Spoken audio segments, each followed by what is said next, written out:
Welcome, my peeps, my peoples. Peep Squad is in the building, baby. We're going to the top, to the top, to the top, baby. We're going to bring others with us, so please become a part of Notification Squad, Peep Squad. Hit that notification bell, baby. What's good with everybody? What's going on? We're going to the top, to the top, to the top, baby. For real, for real. What's going on, Peep Squad? What's going on, my peeps, my people? It's all love. What's going on? Hey to you too. Andrew Sims, hey to you too. What's good with you?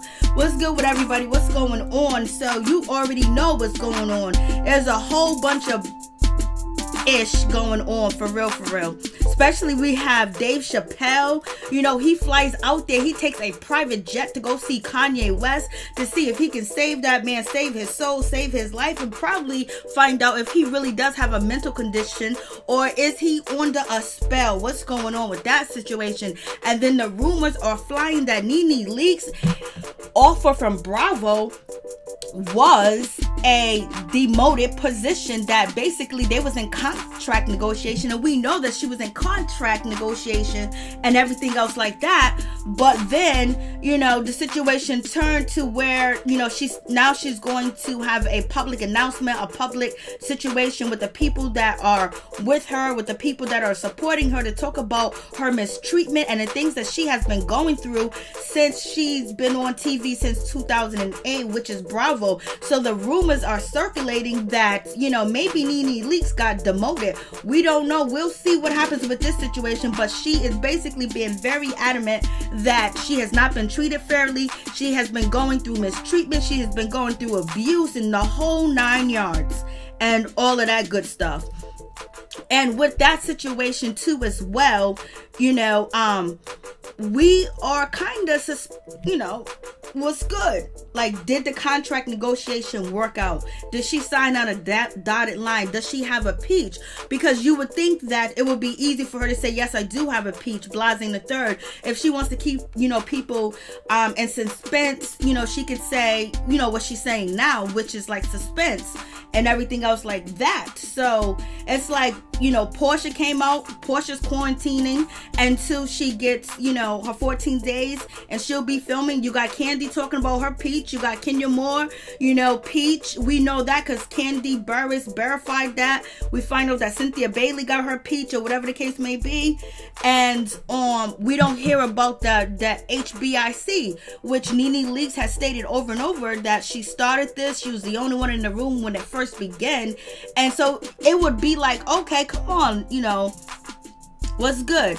Or is this a contract tactic that NeNe Leakes is using with her lawyers and with her publicists and the people that she's working with too as well, to put pressure on Bravo, put pressure on them to basically give her the contract she needs and deserve? Hey, what's up, Libra? How you doing? So, you know, that's the situation too as well. Well, sometimes when people are doing contract negotiation, they do moves and tactics when it comes to the public and getting people on their side, and also talking about the situation too as well, and leaving little breadcrumbs to let you know that everything ain't so well, so people can support them and put pressure, you know, on the network too as well, and also prove how important that this particular cast member is to Real Housewives of Atlanta. Hey, Dimples 47, that's because Bravo's full of shit. They've been letting NeNe get away with shit. Andy's all up Candy's butt.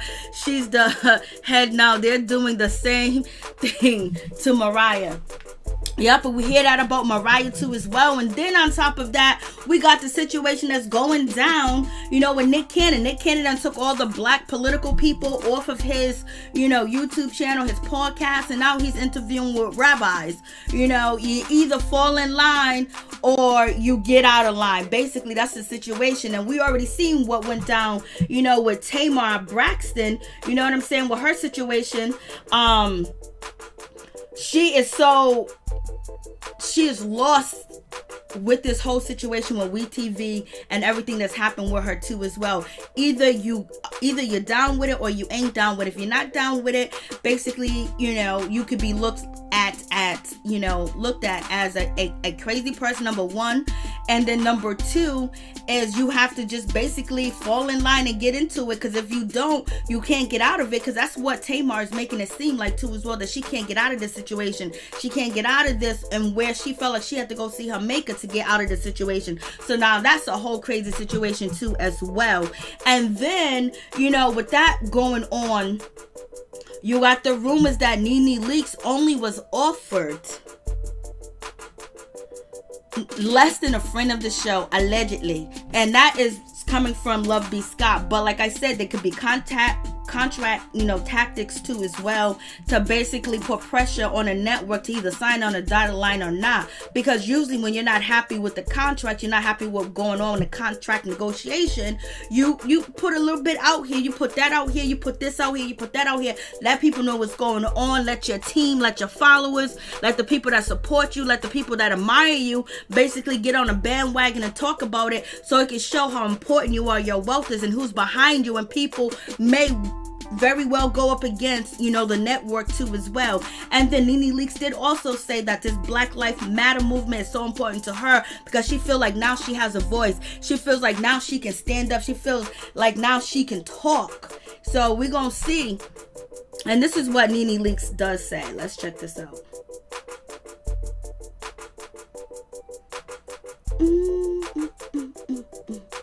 I'm just like, but NeNe Leakes did also state that, you know, she was in contract negotiation. Hey, Crazy LB, what's going on? She did also say that she was in contract negotiation. This was around June 18th. Now we're at, you know, July 21st. So it seems like maybe the contract negotiation is not going on the way it's supposed to, the way that NeNe wanted to, because it'd be like so easy for her to say that, hey, listen, I got my peach.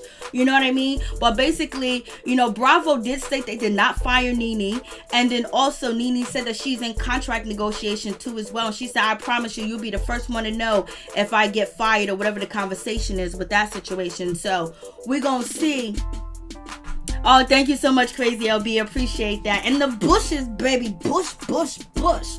So, you know, we got that situation going on. So we're going to see what actually really does happen, if NeNe's going to speak, because she also did say in her recording, you know, that we talked about, you know, a few days ago, where NeNe addressed her situation about her and Tamar basically being in the same boat and the same situation, and basically feeling like they have been neglected and abused too as well.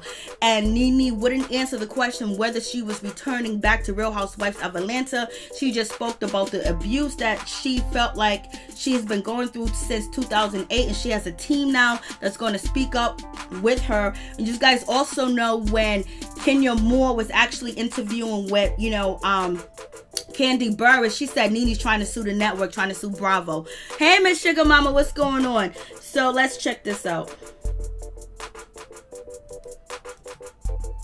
It seems like she's been negotiating a long time and might not be where she wanted to be. And over again, you know, a lot of times as Black women, we hold a lot of stuff in. We don't want to, you know, rat on somebody. You hope that it will change, and then it doesn't. So it hasn't changed for me since 2008. So it's my time to speak out and speak my truth, and so I want to do that. I'm doing that with the support of a lot of people behind me that's going to help with me speaking out. A lot of people have been asking me a lot of stuff. Guys asking me about the Real Housewives of Atlanta every day on my social media. Are you returning? There's so many false reports out there.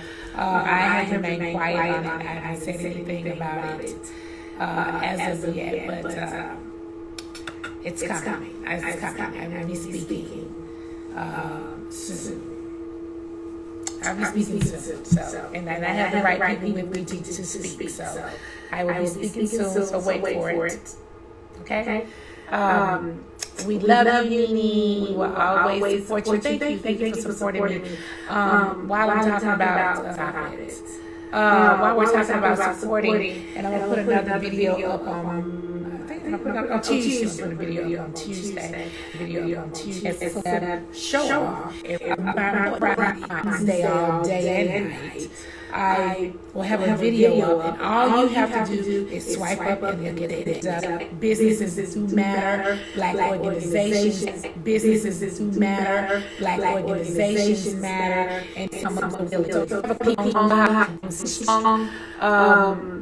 It is hard, but I'm staying strong.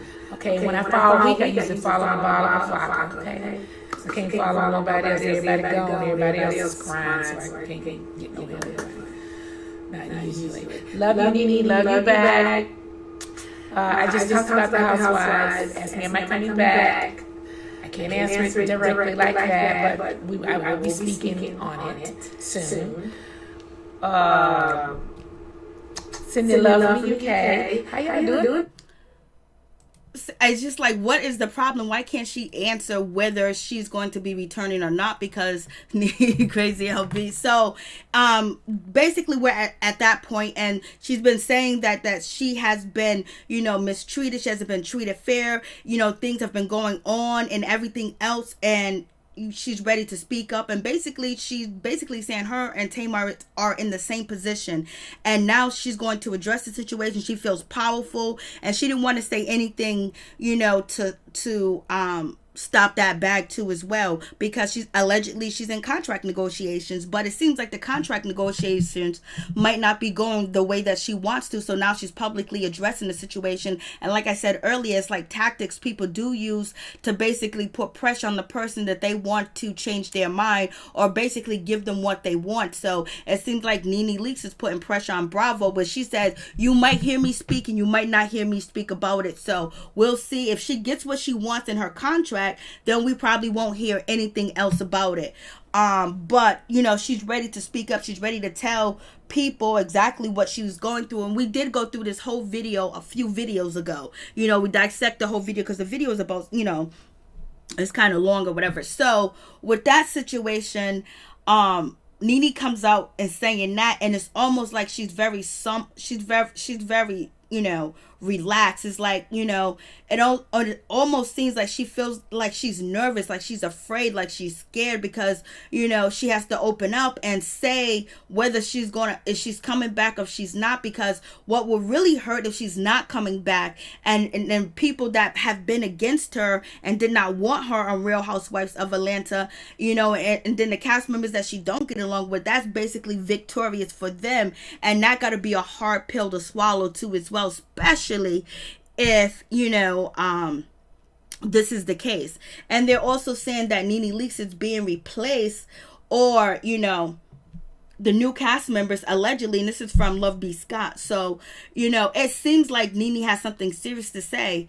And if she's suing a network, but she's cool with the production and the producing team over there at Bravo for the Real Housewives of Atlanta, they are not going to let her think that this is okay. So they're probably into her lawsuit, if it does come out, is probably interfering with her contract with Real Housewives of Atlanta.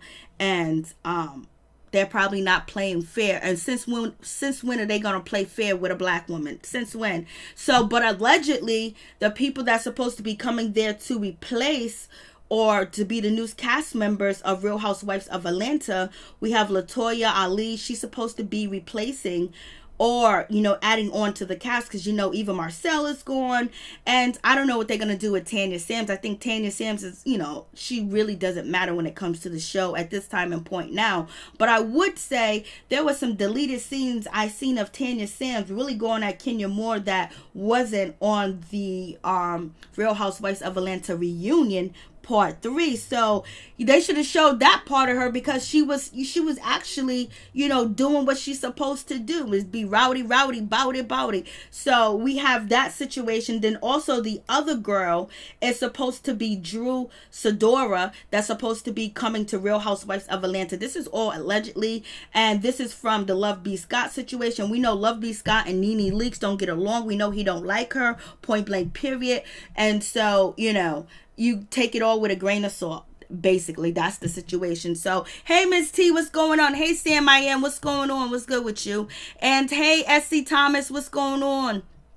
And real mamas, real problems. Hey, what's up? What's good with you? And I already said what's up to you, Libra, right? And Miss Sugar Mama, hey, what's up? What's good? So that's the situation. What do you guys think? I'm like, Lord have mercy. Like, this feels like deja vu. It's like, damn, if you got a contract, well, you know what? I got a contract. You know what I mean? Like, everybody's saying that they got a contract, and NeNe is the only one that's saying that she's not confirming or denying whether she has a contract or not. And basically, in this video, it just seems, like she is, like she's admitting defeat, or it's like she has to fight a new battle, and this battle, she don't know if she's gonna win this battle too as well. And it took her a long time to get to where she's at today, where she can actually get a team of people to try to lift her up and help her with the situation, because once you get blackballed, and these people in these networks that own networks, you think every network chairman and president don't know each other. You don't think they chill. You don't think they're probably related. You don't think they drink tea together. They don't value, their talent unless, they are down with them, or they look a different way, or they are different color too as well. Hey, new Sky, what's going on? How you doing? Those girls, there's some girls, they pretty much got a reputation. Like, they do have a fan base. They do, like Latoya Ali, she has a fan base, and she has a really big fan base too as well. She has a young fan base. And also Juice Adora, she has a big fan base too as well. And she has a lot of supporters too, will generate new viewers to the Real Housewives of Atlanta. So that's allegedly that they might be joining Real Housewives of Atlanta. I don't know if they're joining with a peach, you know what I mean? But they're allegedly supposed to be joining, and we still have not confirmed anything, with NeNe Leakes in this situation. So that's the rumor out here in these streets, that NeNe Leakes has been demoted. She has not been fired, but she has been demoted. She has been offered a friend to the show, but less than a friend to the show. And therefore, her contract negotiations didn't go the way that she thought that they were supposed to go, allegedly. I'm like, damn, how can you just say that's true. If they offer NeNe Leakes a friend of the show, she started the show, she started the first cast members on the show, and you're gonna offer her a friend of the show? Like, that's basically saying, we want you gone, we don't want you here. We've been mistreating you, we've been putting you down, we've been making you look like the bad, or not making you look like the bad person, or basically, highlighting anything that you do and, make it the worst that it ever is, and you can't get forgiveness, and the rest of the ladies don't like you, and have that situation. And it just seems like, so much has gathered up to move NeNe out the way and pushing NeNe out. I know. That's what it is. Have you ever been in that position where you've been at a job and they try to push you to F out? They even make you, train the mother effers that is about to replace you. What about, I remember this shit was so bad. There was this one dude, he was the janitor at this facility, and they had him train somebody for 2 days, and then at the end of the second day, they told the dude that he was fired, and then the trainee took his position as head manager of of being a janitor. Yo, that shit's foul, yo. So, And, this is all like alleged with the rumors when it comes to, NeNe Leakes in a situation. I would think that they will probably if they can bring these two young ladies on, and that'll be cool. Latoya Ali and Drew Sidora, bring them on as friends of the show. But if you're going to try to push NeNe out, you took Eva out. Cynthia, she's stale. You know what I mean? Candy got a little something going on, but she keeps you in tune to whatever's going on in Atlanta. She knows everybody's business. And then on top of that, she's just Candy. We know Candy for years. Some of us knew Candy when we was in high school when she was singing with Escape. So she's just Candy. And then Candy done won the Masked Singer and shit like that. So, but you would think that they would bring a bigger name on to the show. I don't know if these two names are going to help the show. We'll see what they contend with and how they're going to fit in with Candy Burris, Cynthia Bailey, and also, Kenya Moore too as well. you would think they would just bring somebody on that's they could be young, but just a little bit more seasoned, and a lot of people that are already watching the Real Housewives of Atlanta, that are already fans of the Real Housewives of Atlanta and has been fans for a decade and change. You would think they would bring somebody on that all these people that are already tuning into, Real Housewives of Atlanta would know. You know what I mean? Just a household name. Like, where's the household name, baby? Where's the household name? Bravo, you really trying to cut the duck? Is you really trying to hire two people everybody don't know? I mean, compared to a syndicated audience, across the world, across the country, and you're gonna bring that on, take NeNe out, keep that money. Who you gonna give NeNe money to? That's the question. Who you gonna give her money to? Who are you guys paying to show out and act up and then turn that person into the villain and then kick them off the show? Because if this goes down like this, we don't know how horrible NeNe Leakes is, but we hear the stories of people say how horrible she is. I don't know if she's horrible personally or whatever the case may be, but with that situation, if they doing her like this, the old ladies that been on the show, they next. Kenya Moore's next. Kandi Burruss is next. Cynthia Bailey's next. And then on top of that, if it's able to succeed without putting another household names to go with Kenya Moore, to go with Kandi Burruss, and to go with Porsha Williams and Cynthia Bailey, then they're going to say, oh, we scoot them out, bring some other people in and pay them pennies and make millions or possibly billions off of them, and we get away with it. You know what I mean? Like, that's a crazy situation. You never want to be like in that type of situation where you're not valued at all. They don't give a damn about you, baby. NeNe did too much in season 11 and 12. I mean, crazy situation. Crazy. Because if that they're going to put somebody else to be the villain. And that villain, they're going to probably end up doing the same thing that they're doing to NeNe. And that person's going to feel the same way. Then it's going to happen again. Because once you get away with it one time, once a company get away with screwing over their employees, screwing over them, you know what they do? They continue to do it because now they know that they got power. They ain't going to speak up. They weak. They scared. And everything else. Only thing that is not a good situation is NeNe doesn't really have the girls to speak up for her. And they might not speak up for her because they're scared too. We don't know if they all scared. They all scared that they're going to get kicked off the show. It's not just getting kicked off the show. It's the public embarrassment where people crack on you and make fun of you and all that other type of shit, because people was in glory when Eva was gone. When Eva didn't get her peach, you know what I'm saying? And so now they scared, crazy LB. You see what's happening to Tamar? You see what happens with Tamar? Hey, what's up, social media? What's good with you? So, if a company realizes they can continue to lowball you, mistreat you, throw you out, and then on top of that, if they get the fans to go along with it and not have a word to say about it and not be involved, then you know what they're going to do? They're going to get rid of the whole cast and pay the rest of the people to pay them pennies.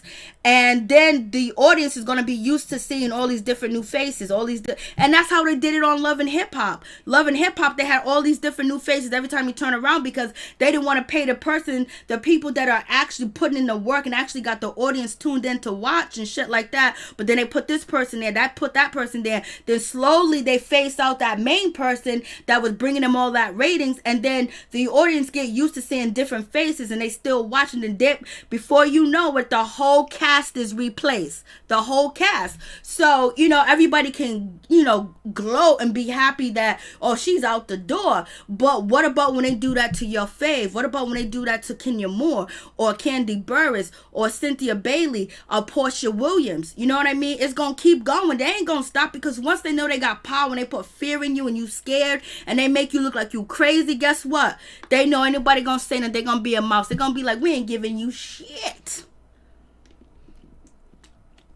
Everyone can get axed, but that everybody can get fired. But the situation is when they do it dirty it's one thing, okay, things ain't working out. You're not bringing in the numbers, you are not, really doing anything. When we put you on this particular show, particular here, to see the ratings and the views is really down. People are not coming through for you. It seems like you probably died out, and we need to, move on to something new. That's one thing. But the other thing is that we don't want to pay you. We don't want to give you what you want. We don't value you when you're bringing millions. They're making billions off of the network is making billions. These people only making millions, and some of them are not even in the million bracket. So you already know. And it really just seems like NeNe Leakes is defeated. It seems like she is defeated because you already know, if NeNe gets up there on a podium and she says that I'm not returning to Real Housewife because of this and because of that, there's going to be hundreds of thousands of people that might be happy and might say, oh, good, ding dong, the witch is gone. The shit that we used to say as little kids. You know what I mean? And then, that's a real blow. And then when that happens and you're going up against a network, everybody else is probably going to not want to work with you. The word is out because they're friends. The word is out because they're friends. You know what I mean? So therefore, it's a crazy situation. So if you guys want to call in and talk about that situation with NeNe Leakes and what's going on and the people that is replacing NeNe Leakes, we have LaToya Ali, not replacing, but it's going to be added on to the cast. LaToya and also Drew Sidora too as well is going to be added on to the cast. Do you think this is a good fit? Do you know these people? Blase and a third. So you tell me what you guys think about that. So, Nithya is my girl. With the video of that NeNe put up, it was just, you can tell that it hurts. It hurts like a mother effer because there's some behaviors that they approve of. There's some they build her up to tear her down. But what NeNe is saying, that they've been tearing her down since 2008.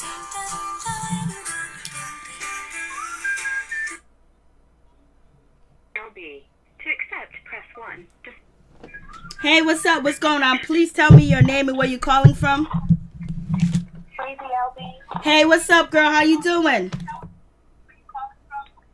Hi, Miss Mary. How you doing today? I'm blessed. Thanks for asking. How are you doing on this good hot day, girl? I'm hot right now. I'm doing good. You got to turn me down in the back. Yes, ma'am. Thank you so much, sweetheart. Yeah, we have a heat wave ourselves. It's hot. It's been real hot. All right, the first topic is NeNe. Let's get it poppin'. NeNe, girl, I don't even feel sorry for this. I know you was gonna say that. We had this conversation before on several of your platforms' channel. When she was doing all that fuck shit, we told NeNe, girl, slow your ass down. That's one thing white folks don't do. When it comes to lawsuits, they rather doing the suing than you suing them. I don't know if you ever noticed. NeNe, slow down, girl. Like I said, what ain't really too bad for her. See, that's NeNe Mayweather. She gonna be bobbing and weaving. Yeah. So, it's just crazy. I mean, I do feel bad, but I don't feel bad because at the end of the day, it's like, girl, you was doing all that fuck shit just for them to do this to you. You want a Kenya going so bad. See, God don't like ugly. That's her karma. When they say karma is a motherfucker, karma is a motherfucker. You was over here getting all kind of, what she say? She not compare herself to George Floyd. You can't breathe. Bitch, we can't breathe with that damn toxic behavior. Now you all the way at the bottom of the goddamn barrel, girl. You're not even a friend of the guy. Even Tanya got more status than you, girl. What is happening, girl? I don't know. What you think? What are your thoughts? Because my thoughts is, girl, I already know your thoughts. I know a bunch of people's thoughts already, but I feel like, I don't have a favorite on the show, and I don't take a side or anything like that. I just feel that, if there's really some some underlying dirty hand stuff going on with NeNe and her contract and how they're doing her, and any truth to everything that she's saying, that means that, you know, it's hard if that is really true and you're being treated that way. And then on top of that, you know, they're getting away with it and they're going to do it over and over and over. And some people are satisfied and content with what they have now. But you could be satisfied and content as a cast member on the show. But what if you really deserve to make more money when they're actually making billions and you're making pennies and you can't they even... They are making billions off of her ass. And all she asking for is $2 million. I agree, because they are making billions. But at the end of the day, she still dug her own hole. Okay, last season was season 11.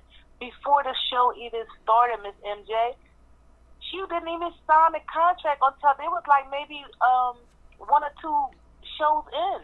That's why she was missing from the first 4 episodes. They say that is true. Some people say that's true, and some people say that she was on probation. Like you can't do that.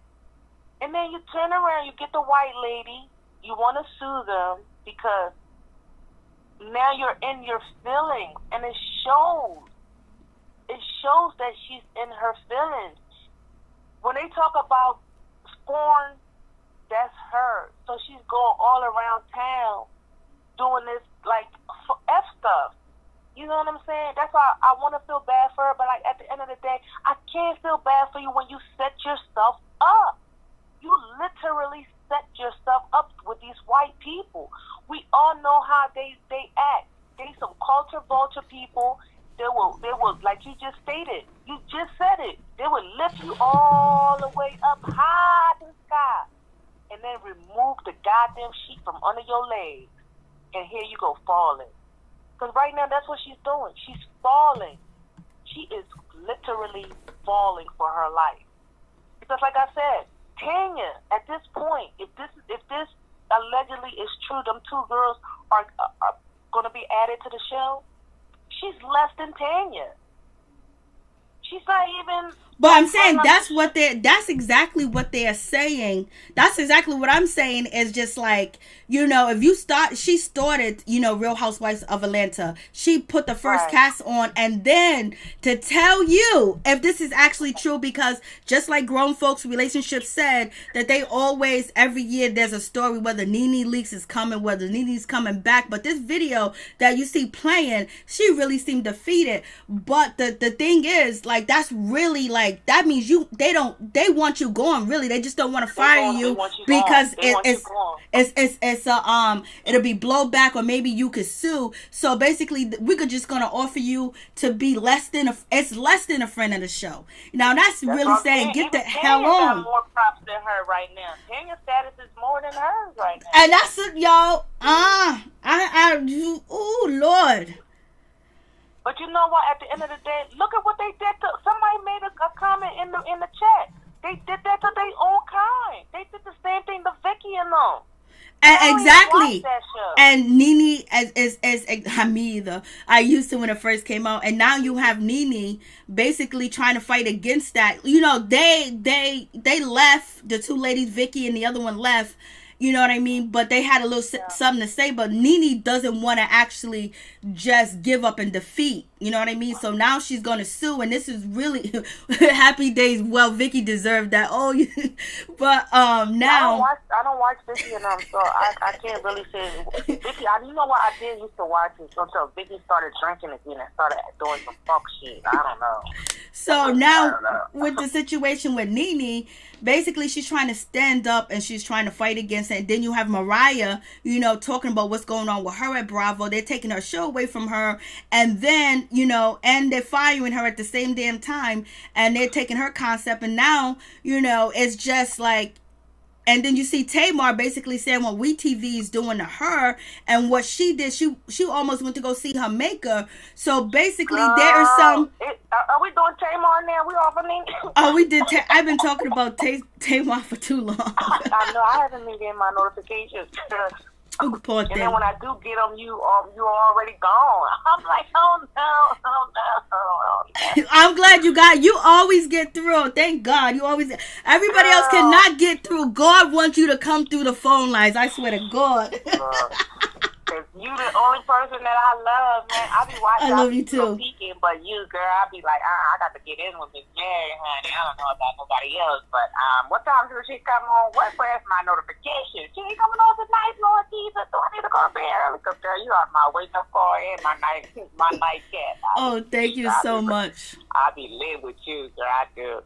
But I don't know about nobody else, but I do. I love your station or your channel. I do. I'm gonna try my best not to cuss and be so passionate. That's why I'm like, cause I miss Tamar one. I miss Tamar one. I do have an opinion about Tamar. That girl, Tamar, you got a little boy. Tamar. I don't know what's going on with you and we, but check this out, girl. It ain't that deep. You got a little boy. Just look at your little boy. Whatever the situation is, just look at Logan. He will bring life into you. But then I heard that the man brought her the pills and the wine. Is that true? I don't want to put that on nobody. I don't want to put that on nobody. Because sometimes the shit is right and sometimes the shit is wrong. So I don't want to put that on no.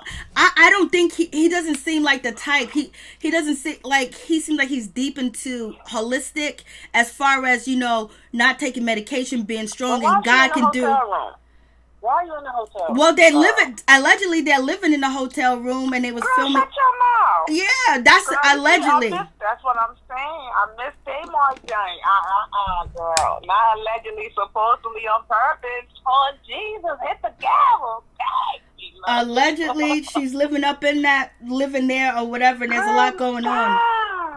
No. What? All that money her sister stole, she ain't sharing nothing with Tamar. Oh, Lord Jesus. You already know her sister's been broke, right? You know that. But I know that, but and that's why she's clinging on to that Birdman. I don't know what she's doing with Birdman. Birdman is down with all that shit Kanye West is talking about. Birdman is down with all that shit. Ask all the people that used to work with him. Except for Wayne, because Wayne is totally turned out, I ain't even going to fuck with Kanye topic right now, because, girl, that's another L I'm going to have to roll up and let somebody else call in. Oh, yep. We're going to get to that, too. Yeah, because I did hear about Kanye. Why is he saying that it was about the abort North? Poor North. Why are you bringing that little girl east? They got the whole North, East, West, and South going on. They was about the abort North. Why are you saying that about that little girl? The situation is we're about to get into Kanye West, so we're going to get into him. All right. Okay, so going back to NeNe, because we digressed. Because I don't want to get off topic, because I would like to call back, but I would like other people to call in. So but NeNe, I feel bad for her, but not really. I don't even say you feel bad for her. Take that shit out of your sentence. Take it out the sentence, please. I was trying to be nice. I was trying to be nice, but it's for real. She set herself up. I don't know who she listened to and who she's not listening to. She is setting herself up for failure, no matter what. At this point, she is falling, literally. She is falling. She needs help, and especially quarantine. Ain't nobody shopping at Swag Boutique. Probably, especially not right now, too, as well, because, she had a building for it and, it was closed down for a while. And then the situation with Nick Cannon, she's got 2 shows to do with Nick Cannon. And with Nick Cannon's situation, Nick Cannon, he is turning around. He's turning on a new leaf. And so I don't know if he's actually going to put her... I don't know if his shows on E is going to actually be canceled. Two shows, Celebrity, Call Center, and Glam Squad Showdown. What I don't really understand is, MJ, honest to God and truly hell, Kevin, why are all these people backpedaling, pussy popping? Because money talks and bullshit walks. But okay, if that's the case, why are you not owning your stuff? If this is your idea, that's why they got patents. That's why George Foreman went to the people to patent his shit. I don't know. For years, black people been singing the same song. Get your masters. Get this. Do that. The white man gonna get your stuff. Don't just go give a white man idea, because you know they're gonna steal it. At the end of the day, they're gonna steal it. But one of the things is he probably had to agree to a certain type of contract when he first came to MTV with Wild 'N Out. This is before. They learned from Dave Chappelle.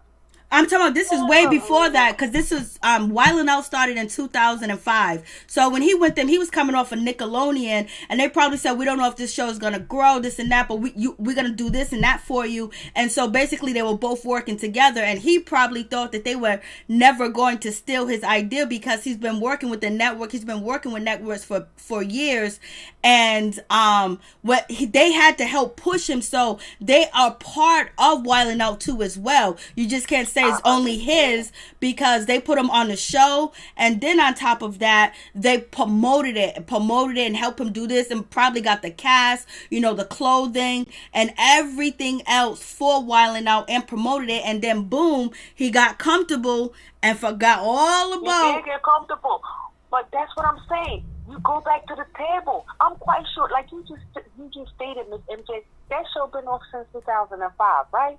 I'm quite sure he went to that table to renegotiate, even when he was going through his divorce. Like, I really and truly don't understand why people don't trademark their stuff. Seriously, you have an idea, right on paper, trademark it. You see Beyonce, she done trademarked Blue Ivy name. She better, of course, her baby is going to be a star. We all know this. All Beyonce and Jay-Z kids are going to be a star. But Nick Cannon didn't do it. And now he came out, with Black Power. And then it went. At 180, would that be considered a 180 or a 360? Because he did a whole circle. He's not even a black man no more. I think he's a future now. Well, he might. We just better hope he don't end up like, Kanye West. That's all we got to hope for. Girl, he did that's what I'm saying. Is that a 360 or a 180? Because that was a full gone circle.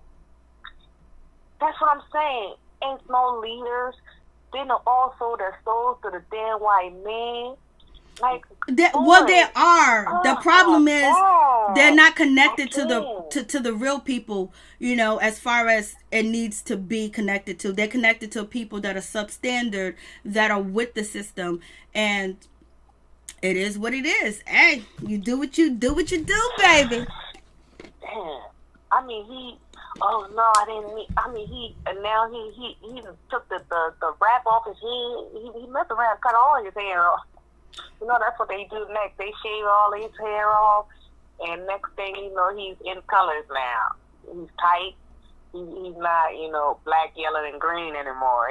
He's all pink pattern and what's the other slow soft color and pastel. And then so Nick Cannon got to keep his business. He got to keep his money. He got to keep the shit flowing. He got a lot of people he's taking care of because he has a production company. He has so many mass shows that he do produce. Exactly. He got a show that's coming with NeNe Leakes, with Candy Burris, Todd Tucker, and all of them. But he got a show.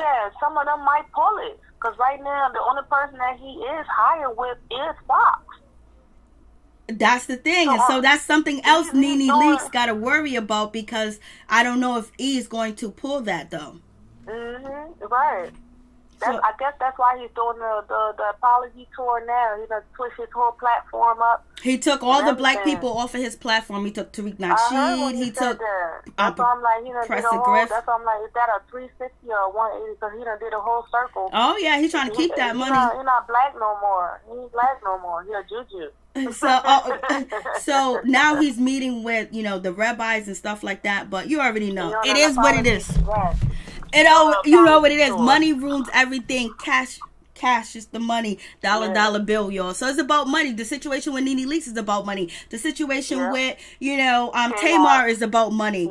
So all of it is about money. And then Kanye's situation, we're going to get into that. So let me, are you going to stay online? But I'm about to change the subject. I don't know how. I usually try to get off just in case somebody else want to call in, and then at least you can put somebody else on hold, because I always, I'll call back. All right, then call back. I'll get through. I'm going to get through. All right, call back, Crazy LB. Thank you. Right, love it. Thank you. No, thank you, Miss MJ. I appreciate you. I appreciate you too. Much love. Bye-bye. Yeah, our boy Nick Cannon did the most, baby. He did the most, but he has to protect his business. He has to protect his brands. And, when you step out on faith and you start saying the things that you say, you really got to really believe it and be ready for the consequences. But Nick Cannon realized that he is not ready for these consequences. He's not ready to lose it all, because he will probably go broke, because he probably has a mass of property, buildings, ownership, land, and everything else that if, one income cuts, another income cuts, that'll basically put him in default, because they believe in the money that's coming in to take care of their lifestyle. So if as a drastic change, you getting fired is a situation. Please tell me your name and where you're calling from. Norris Tony from Flint. Hey, what's up, Tony? What's going on?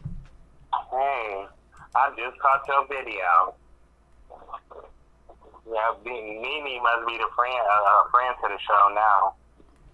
That's an alleged rumor, but we're gonna see what happens, because NeNe last video, it seemed like she couldn't really announce whether she's staying or going. I feel like every season, I feel like I know she's trying to fight for more money, and she should, but I just feel, based on her behavior, it's just her behavior on the show, and attacking. I think ever since she attacked those producers and hurt a few of them producers, I just think that her status on that show went down and down. It seemed like she had to fight harder to stay on the show. Like, she crossed the line and she not able to come back from it so easy. You know how the other women, the main women like Candy and Kenya and Porsha, they not having no problems inviting them back to the show or getting back on the show. They not having no problems getting back on the show and negotiating. But what about if she is having problems because she's requesting more because she feels like she deserves more? Maybe they're okay with what they're giving, and she feels like she should deserve more because they're making buku money off of her. Yeah, but she was gone. I think, wasn't she gone for like two seasons or something like that? I know she was gone at least a few seasons. It's like I could see if she'd been on there like from season 1 all the way to 13, and they took no seasons off. Then I could see her demanding more money. But it's like, you ain't been on there the whole time, so you can't really demand the most money. Now, if you've been on there the whole time, all 12 previous seasons, then I can see you want more money. But it's like, baby girl, you took a year or two off. You can't just come back and then want more money, want the most money, and then you attack the producers. I'm surprised Bravo didn't take money out of her for doing that. They did. They took $250,000. Oh, they did? Yep. Okay. Well, she not gonna get that bag. so she might as well just be like, hey, they took money from me. And if they willing to offer me any more money or offer me $2 million or more, I'm just gonna take it, because they took money, they took discipline money from me. Because I put my hands on the producers, I crossed the line. So it's just like, you can't do stuff like that. Take 1 or 2 seasons off and then beat up the producers and expect them to pay you the most money. If anything, Candy should be making the most money because she been on there 11 seasons. all the seasons that she been on the show. And she ain't never putting her hands on nobody or anything like that. And then some people and then it was a rumor that said that she choked Kim, when Kim was on there. It wasn't a rumor. That shit was true. She did put her hands on Kim. Yeah. Her and Sheree. That's another thing. You can't expect most money when you beating people up. Yo, let me tell you something. Y'all are just too much. I thought y'all was gonna have some sympathy for this woman, and it ain't here. Keep going, Tony. I mean, I do feel bad for her. I mean, I do like her, but it's like when you getting violent with people and you taking time off from the show, you can't just come back and expect, more money. You gonna have to beg, do a little begging and a little pleading and some apologizing. You just can't expect. You can't just expect them to be like, okay, you started the show. That's like Chrissy coming back to Love and Hip Hop, expecting more money. She took a lot more time off than NeNe, but you know how Chrissy felt like she started that season of New York, that franchise, and she wanted the most money. Like, but NeNe actually started Real Housewives of Atlanta, and she got the first cast there, and they used her, she used them, and she did everything they wanted her to do. She acted up, they promoted her, they loved it, and all of a sudden now they're pulling the rug from under her feet and making it hard, for her. Oh, no, you did not say that. I said that earlier. I said people were going to be saying that Michelle Jackson. And no, you did not just say that in the chat. I was like, Lord have mercy. So, do you feel like she can't ask for more money because of her behaviors? That's what you're saying? She can, but she shouldn't expect to get it. That's the thing. She gonna have to work harder than ever. She gonna have to work real hard. Because it's not going to be easy for them to it ain't going to be easy for them to swallow their pride and forget about all that behavior, that she's done. They're not going to forget about that. So it's like she going to have to come up with a good plan, a proposal, a business proposal or something. Give them some reasons, like give them provide them a proposal and give them a bunch of good reasons why they should give her more money. And she probably did. Her lawyers and her accountants took care of that situation. But what do you think about when she actually tells us everything, when she said she might do it because, she said she might not tell or she might tell. So I'm thinking that she's not going to tell if, they actually give her what she wants. But with that situation, what do you think about the ladies who would stand with her that, means something to Bravo, that's on the cast with her? And it's sad that she doesn't have the cast backing. And it seems like in all these shows, nobody has each other's back like that, where they stand up if one is having a problem with the network, a problem with the contract. They just basically stay mute and act like, oh well. Well, number one, she ain't in the best place with the ladies. That's a reason right there why they not backing her up. All of them, they not in the best place with her. And I felt like in the past she did that to herself. When she was taking care of Greg and they was trying to be there for her, she let her frustration with taking care of Greg get the best of her to the point where she took him out on the ladies and isolated herself from the ladies. Hold on.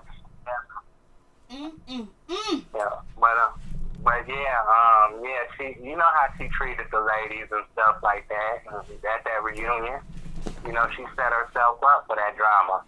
And then last year too, at this past reunion, she got into it with, 4 of the ladies. So it's like she not in the best place with them. So I could see right there why they don't have her back. And then, like you said earlier, money is an issue. Them women probably scared that if they do have her back, they gonna lose something too. Yep. And this brings me to this point. I was thinking about, you know, the situation with Nick Cannon, situation with Mariah, the situation with, you know, all the people from growing up hip hop that we have talked about together, Tony, and Tamar Braxton and NeNe Leakes. It seems like the black people that are in Hollywood, they need to start a union to protect them when they're about to get let go, about to get fired, because they've been used up, sold out, done with, and they basically want to throw them to the side and take their material and basically treat them unfairly, not pay them right, and basically not having any say in what is produced or what it is out there in the public when they do these TV shows. I believe that there should be a union together. They should have where they put their money together. They make a Hollywood black union where, you know, when something like this happens, not just one person, everybody comes. Like, say if Tamar's situation, you know, with, you know, WeTV. Now, if there was a black union, all types of huge celebrities are swarming down to have her back and go at WeTV, and they have power in numbers. They don't have powers.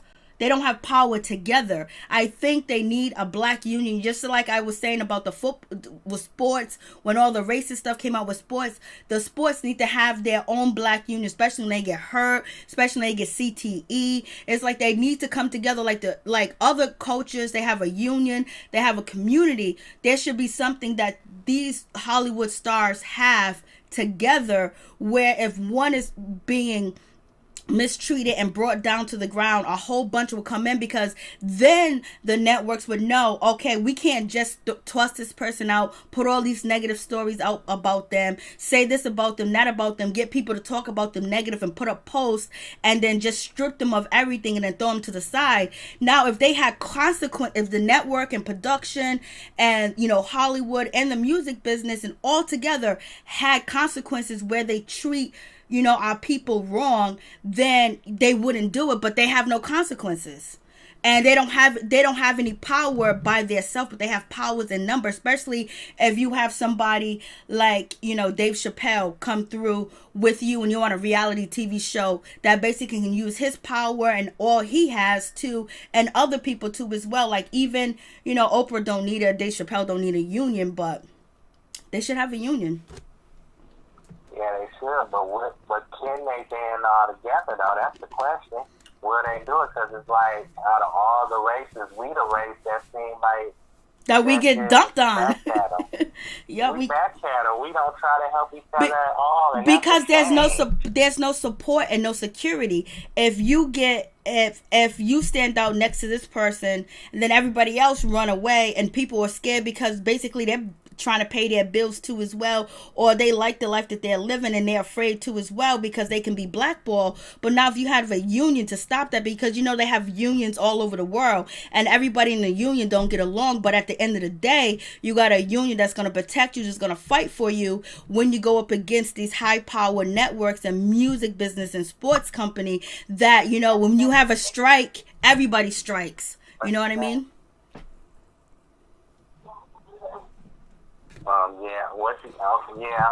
I feel like, you know, everybody should, you know, I feel like the things that we got going on with the Black Lives Movement and, you know, the protest and all that different stuff, I think we should, you know, this is the right time, like you say, for us to come together as black people and have each other's back.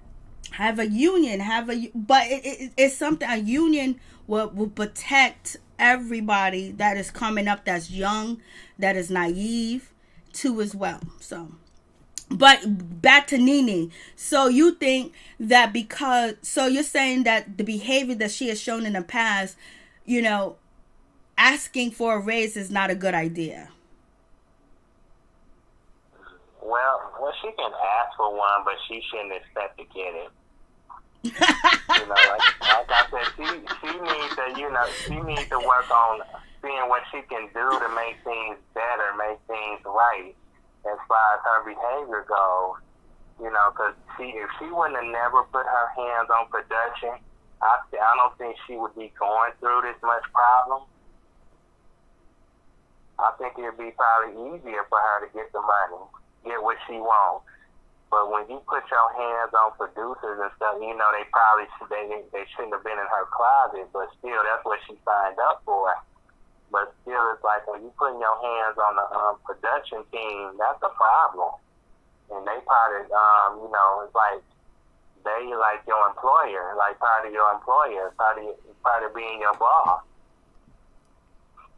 You know, when you do that, like when you put your hands on your boss, you're gonna get in trouble.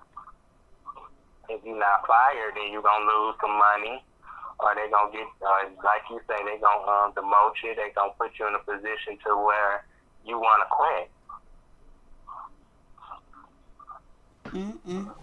All right, Tony, I appreciated you. Thank you so much for calling in. Yep, you're welcome. Thank you. Bye-bye. Thank you. Bye. Thank you, Tony.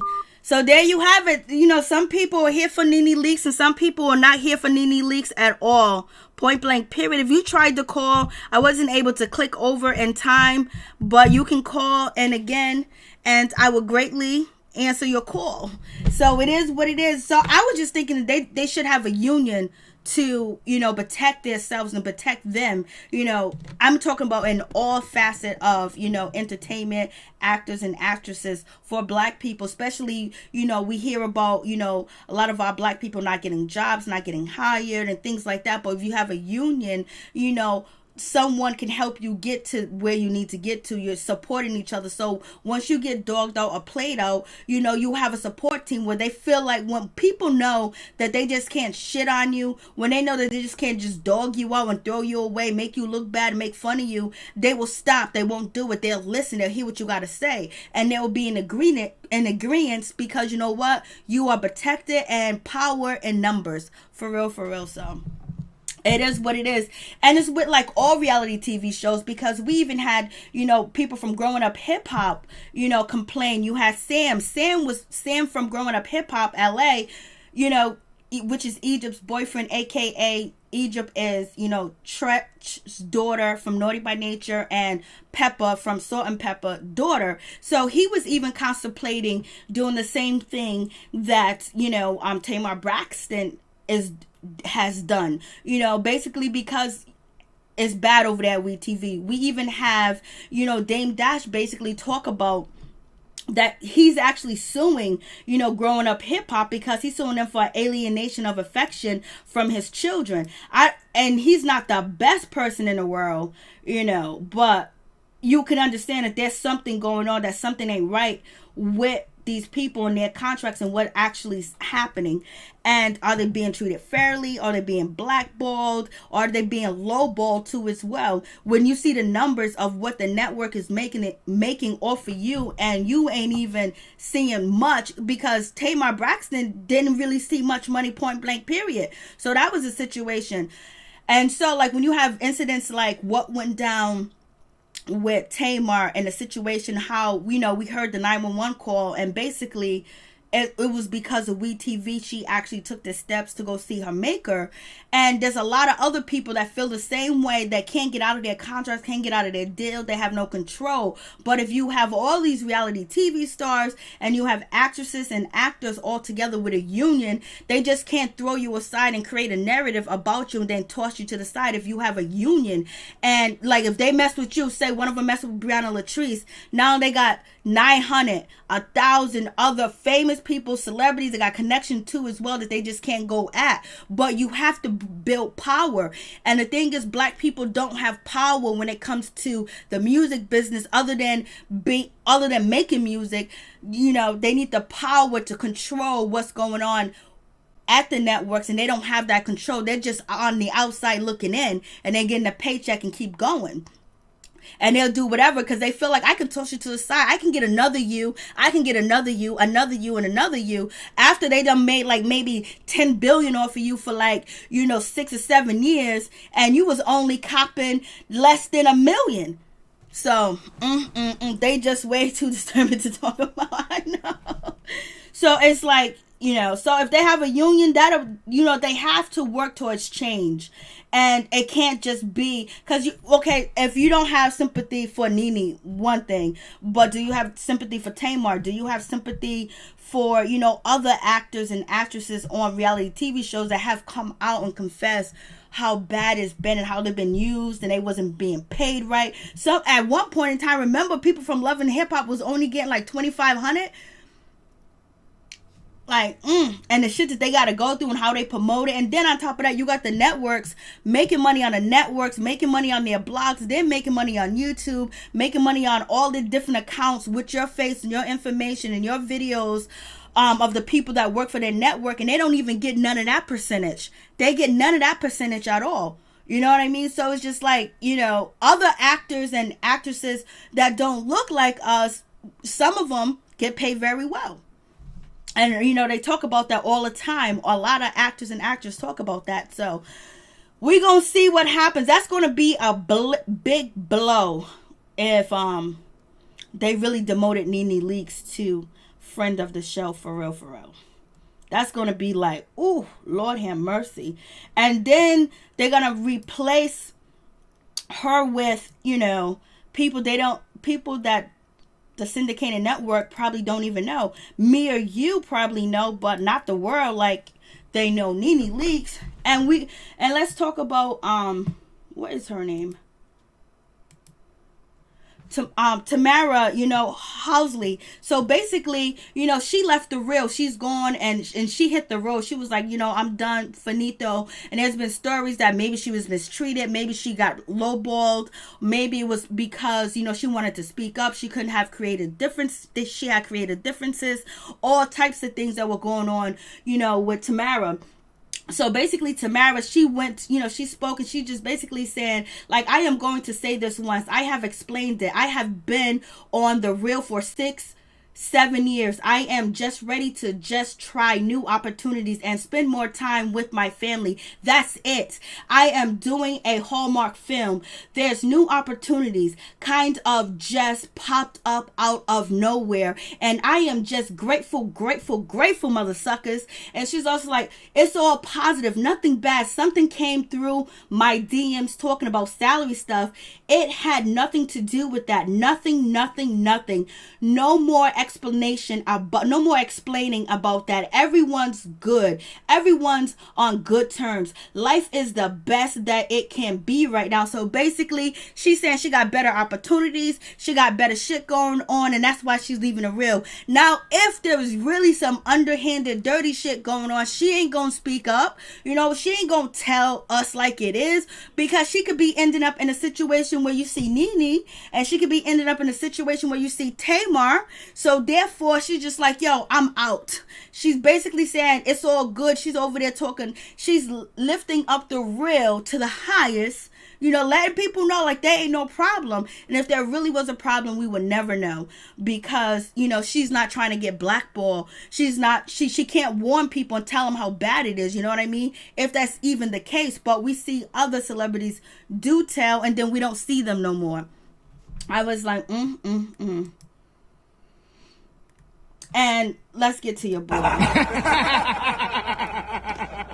So, you know, you got the situation with Kanye West. Let's talk about Kanye West. Kanye West. Lord have mercy. And there's some people that think that Kanye West, and some of you guys have even said it in the chat. So we'll talk about Kanye West, but we can go back and talk about anything else or whatever the case may be that we already discussed. But the situation with Kanye West, it's like, damn, Kanye West did the most. Kanye West always do the most. And so, you know, it's at the point where people don't really care anymore. People don't really care for Kanye.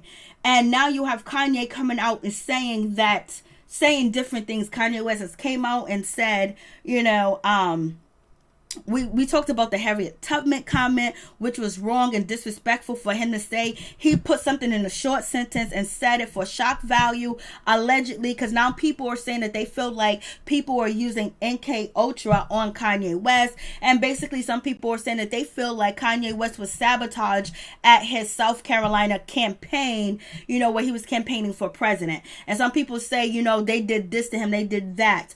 And then the other hand is Kanye West, to me, has a mental issue. He has a mental issue. There's something wrong with him. He needs help. He's good for a while. And usually people that have this type of situation, they take their medication. They're cool. Everything is hunky-dory, blase and a third. And then once they feel like they feel better, they stop taking their medication. Then the old behaviors come out. Because what we have been seeing over the years and years of Kanye West getting this negative attention when he talk about black people, wanted to be slaves, and just, all types of different things too as well. And now he came out with, Harriet Tubman did not free the slaves. She sent them to go work for the white man. Harriet Tubman helped free the slaves. They were free and there was only other people slaves could work with back at that time as what? White people. But at this time, when Harriet Tubman, helped ex-slaves go and get work, it was with Caucasian people that believed in paying black people for their services and their work. So therefore, who else was Harriet Tubman going to, tell ex-slaves who to work for? Because the black people didn't have no business. They were slaves and in some parts of the United States. And then on top of that, the only person that was in dominance is the Caucasian people. So of course, but they worked as free people. And like today, we are kind of like free people working for Caucasians. So, Kanye West talked about that. He talked about the North, his daughter, and almost having, almost not having her. And then he talked about his father almost wanting to not have him. And basically, so we know that he is pro-life. I believe that's the term. He's pro-life. And the situation, he doesn't believe in the A word or anything else like that. So some people are saying that his campaign derailed because he was touched with MK Ultra, some mind control, and then they wanted him to look crazy, and basically saying the Kardashians are setting this up, they are doing this to Kanye West. So you have all that situation too as well. And then Kanye West, he did post a video to Twitter, and basically he has these black men that are surrounding him. And then this is Kanye West and Dave Chappelle. Just make us smile. The world needs some, we need some joy, some smile. Right? Yeah, we need a smile. Brotherhood is real. Love is real. Wait a second, I'm still not smiling, bro. I was trying to think of a punchline. We need some kind of joke, something like just something to like lift our spirits. Shit, I don't know. I'm still on my first cup of coffee, nigga. All right, let me think of a good joke.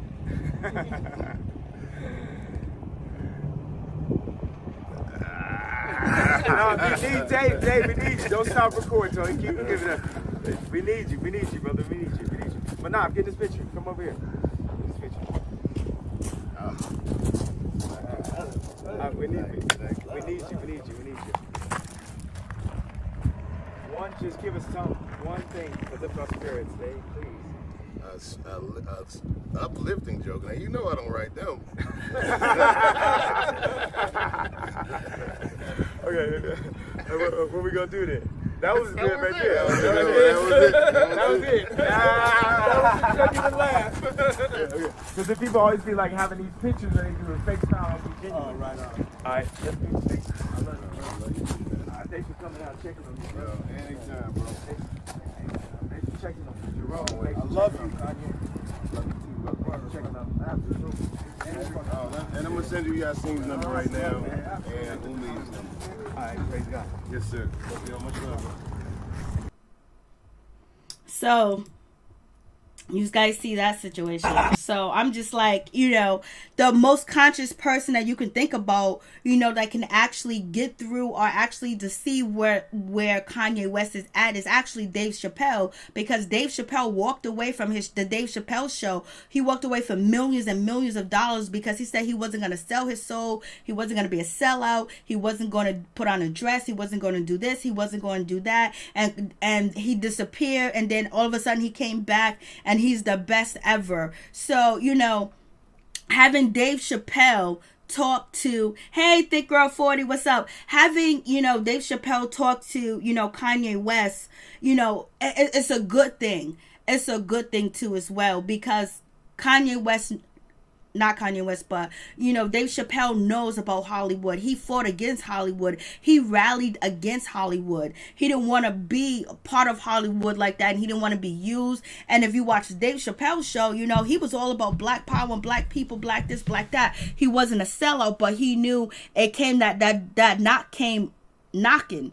And then Dave Chappelle answered the door and said, I don't want none of y'all offers. And he walked away and he disappeared for many years. He left everything behind. So Dave Chappelle is a powerful inspiration of a person and a human being to actually speak to Kanye West, because he had all the millions before Kanye West was even a millionaire like that. He walked away from everything. He walked away from the opportunity. He walked away from the offer. And then now we just see him hosting his shows. And so you don't see him with another TV sitcom or anything else like that. Is because he's not trying to enter that world and be in that world anymore. And so he might know exactly what Kanye West is going through. And Kanye West can look into his past and know that, Dave Chappelle stood up. And when you watch any of Dave Chappelle comedy specials, he's really giving the message. He really tells you what's going on and what has happened to him while he was in Hollywood. And that's why he moved to Ohio. He got his own ranch, his own farm. He's out there with his wife and his kids. And that's it. And you don't see him, shaking hands with this one and that one. He's really, a testament of what he said no to Hollywood. And he ended up surviving. He ended up succeeding too as well. So I really do appreciate Dave Chappelle.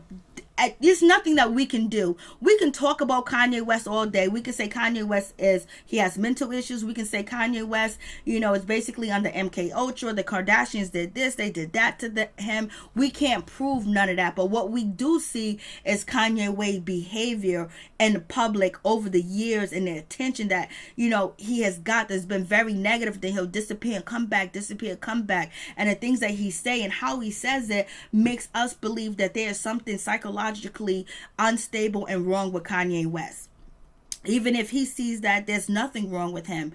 But that's what it looks like. So we can all say like, okay, I think that he has some type of mental issues with, point blank period, because you can just dissect his behavior and how he's acting, and you can put it under bipolar, you can put it under schizophrenia, you can put it on manic depressive, you can put it under so many different things that you can categorize Kanye West. But then you get to the conspiracy, and the conspiracy is that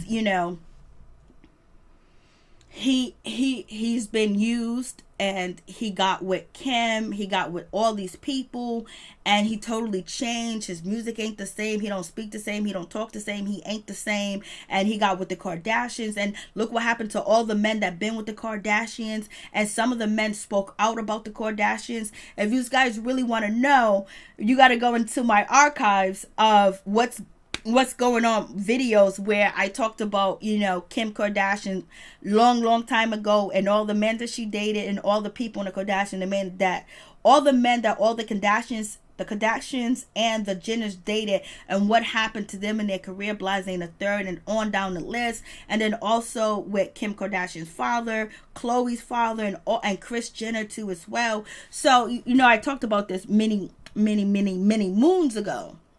So now Kanye West is back, and Kanye West told us that he is living like the movie Get Out. Thank you, Libra. You are so sweet. You guys, bless y'all heart. Bless y'all heart. Thank you so much. I appreciate it. So, why is Nick Cannon? Nick Cannon better be careful, baby. He's doing everything. He better be careful out here in these streets. And that's why you need a support team. That's why you need a union. That no matter how rich you are, you're better in numbers. When everybody said we walking away, we stepping away, then they gonna listen. But with this situation, when it comes to, Kanye West, it's all up in the air. But we can definitely say there's something mentally wrong with him. And you got to choose how you use it. Whether, it is he's actually mentally unstable, or is he actually under MK Ultra, or is he under a spell, or is he being used because, you know, they want to take this and they want to take that from him. But one thing we do know, Kanye West was really speaking up about his children, and he doesn't want anything negative or bad to happen to his children. He don't want his children to experience anything that Kim Kardashian experienced, actually becoming who she are, and her sisters. He doesn't want that for his children. It seems like he's trying to protect his children. Then also Kanye West saying that he feels like the movie Get Out is about him. That right there tells you that maybe he's trying to send a signal. He's trying to send a message that he is trapped, because we all seen the movie Get Out. So, as one of them said, I mean, that's like a cold word when he said, I'm living, the movie about Get Out is about me. So he's saying everybody that he's around, including Kim, Kris Jenner, he don't want his kids around Kris Jenner. You know what I mean? And he goes, oh, you talking about, you want me to be the calm Kanye, like the Kanye, and basically being calm. And he said, no doctors, no doctors. So now it's basically opening that door back up, where people think that Kanye may be under a spell, may be under some rituals that have been done to him and things like that. But that's nothing that we can prove. You know what I mean? We can't prove it, but we know what goes on. But it seems like he's very worried about his daughters. He's very, very worried about his daughters. He's worried about, you know, he don't want them to end up like, you know, Kim Kardashian, doing anything like that whatsoever. So now that is a situation. I'm just like, damn, when he said that he is the Get Out movie, that's basically crazy. Like, he's basically trying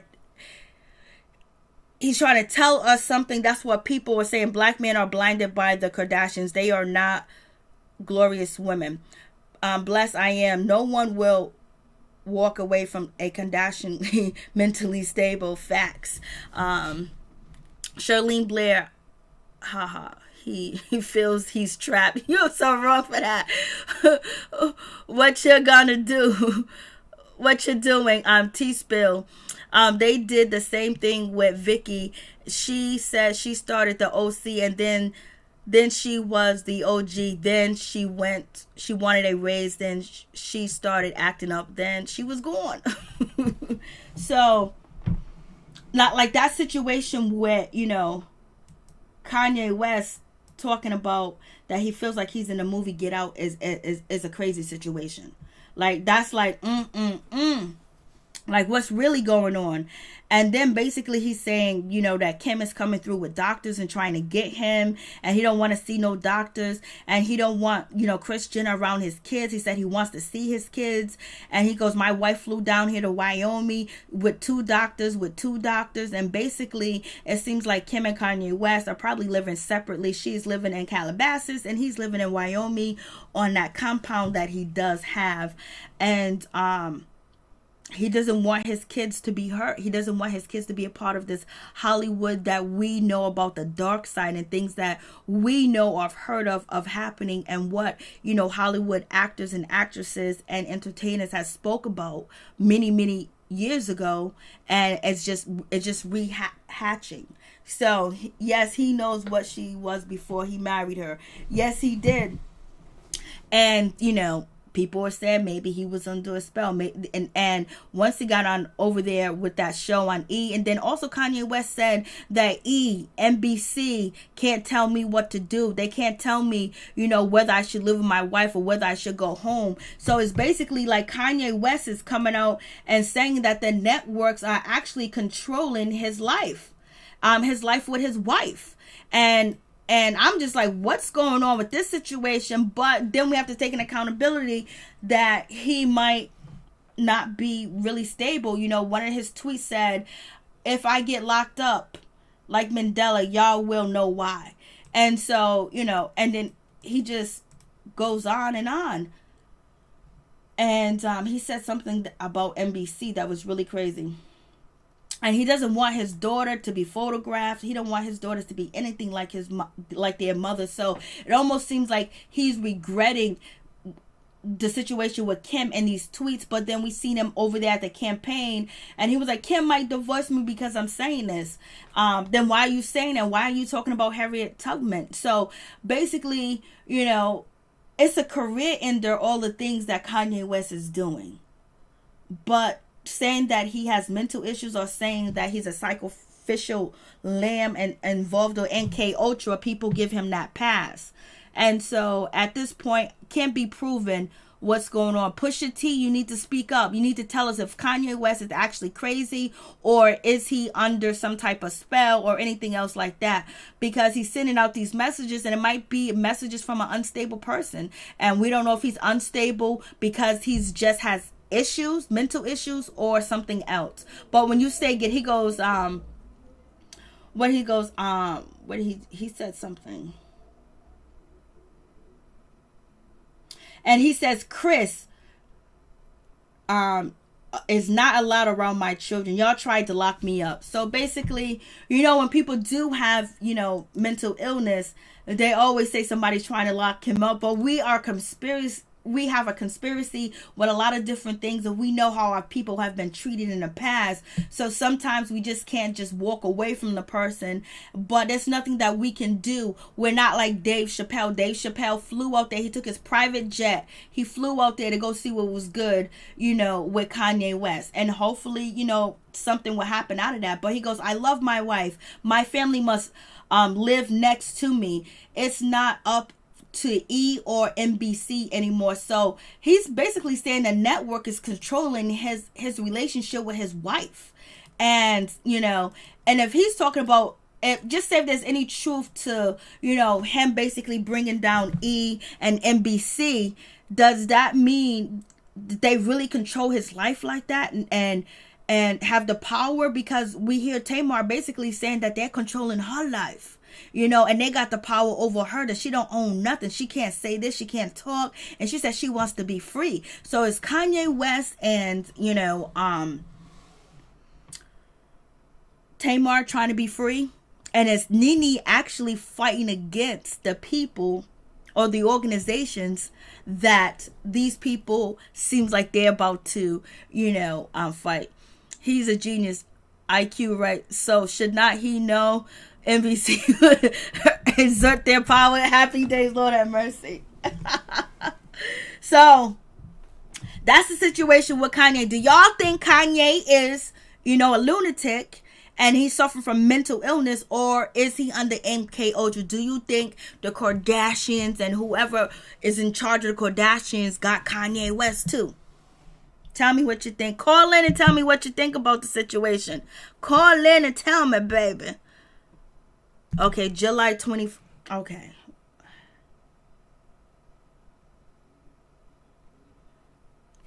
I don't know.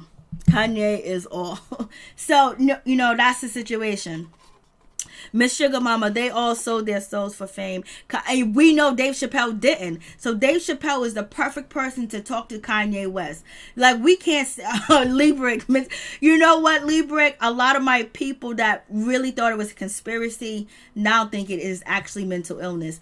Miss Nina Bug, what's going on? There's always a thin line between genius and crazy. Well, I know a couple of geniuses. One lives with me, and he ain't crazy at all. He don't act nothing like Kanye West. But he does have mood swings because he is a Gemini. MK Ultra and secret rituals, demonic energy. Up in Hollywood. Christina, I mess with you.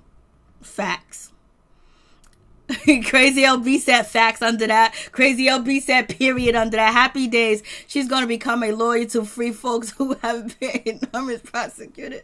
Yeah, but I really think Kim Kardashian wants to run for president. I think she wants to be the president. And I don't know if she can get there with Kanye West. And Kanye West being, crazy. Charlene Blair, Kanye is crazy. Norris Tony Mary, I would like to call and share my thoughts on Kanye. Thick Girl 40, I am trying to tell y'all Kanye is doing this to be a distraction from...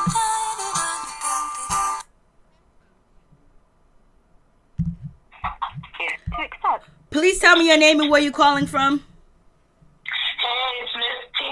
I'm calling from New Orleans. Hey, New Orleans. Hey, Miss T. How you doing, baby girl? I'm good. How are you? I'm all right. I'm blessed and hot and burning up in this room right now, Lord. I'm telling you, and we're all gonna burn up. Yeah. heart. He needs help, but I do believe that he is speaking some truth. Okay. I definitely think that he's in a toxic environment of Hollywood and the bubble of the Kardashians. They're not good for anybody, as we've all seen. Maybe he bit off a little more than he could chew. I remember a while back, Kim went on and said that he didn't want North wearing makeup, and so she had to take the makeup and stuff away from North. And so I think they've always had issues with her kind of over-sexualizing and letting the kids do a little, especially North, letting her do a little more than she probably should for her age. I've seen that she sometimes lets her wear little things that are not always appropriate for her age. So I'm sure that they had conflicts with that. But at the same time, Kanye is also the same guy that said he didn't watch CNN until, a year ago? So he's kind of not in reality, but I definitely think that he needs some psychological help. He needs to get back on his meds and see what he can, but I definitely think he's speaking some truth. And I'm glad that Dave Chappelle went out there. That's exactly what he needs. Is Amen. Some black men with some sense talking to him. Absolutely. I'm glad that he flew out there and was able to get through. Sometimes jokes are the best way to get through to people. So I think that's great.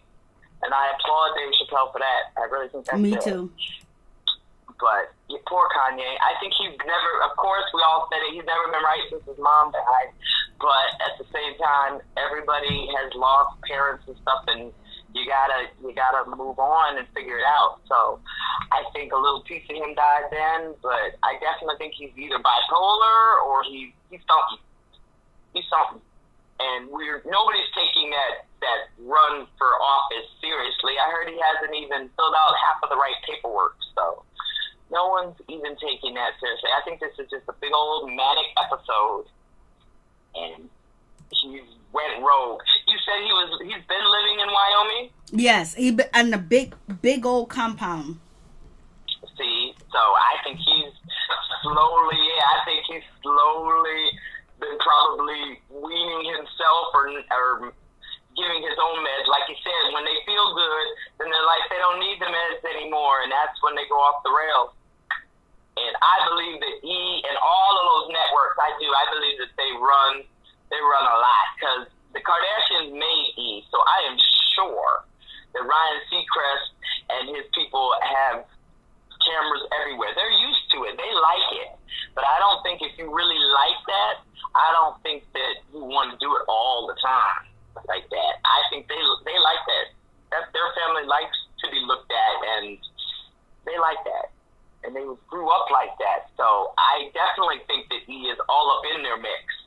Most definitely. And what do you think about him saying, when it's like he's really trying to protect his kids. It's almost like he's thinking that these people would try to harm his children.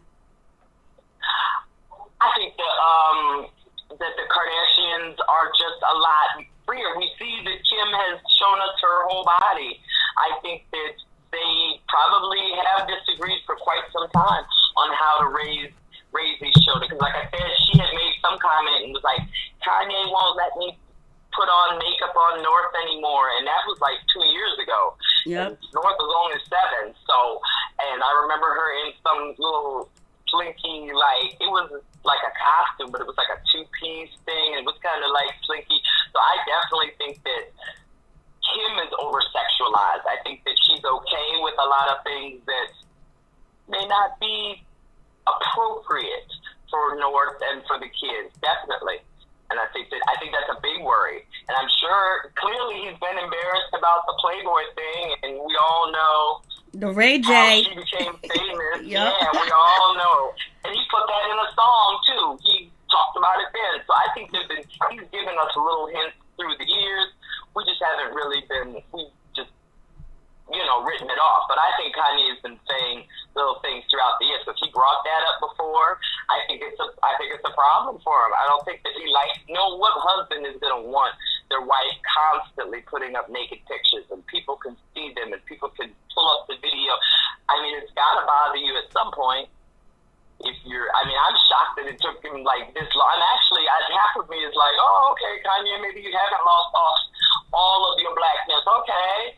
At one point, I thought maybe he really was drinking the Kool-Aid because he was just okay with all of this stuff that was going on. I think that, I think he might be a little bit tired of it, and I think that we don't take him as seriously, and they can play it off because he is so unstable. I really wish that his message could have come out when he was more stable, because it's going to be easy to write it off because of how it came out.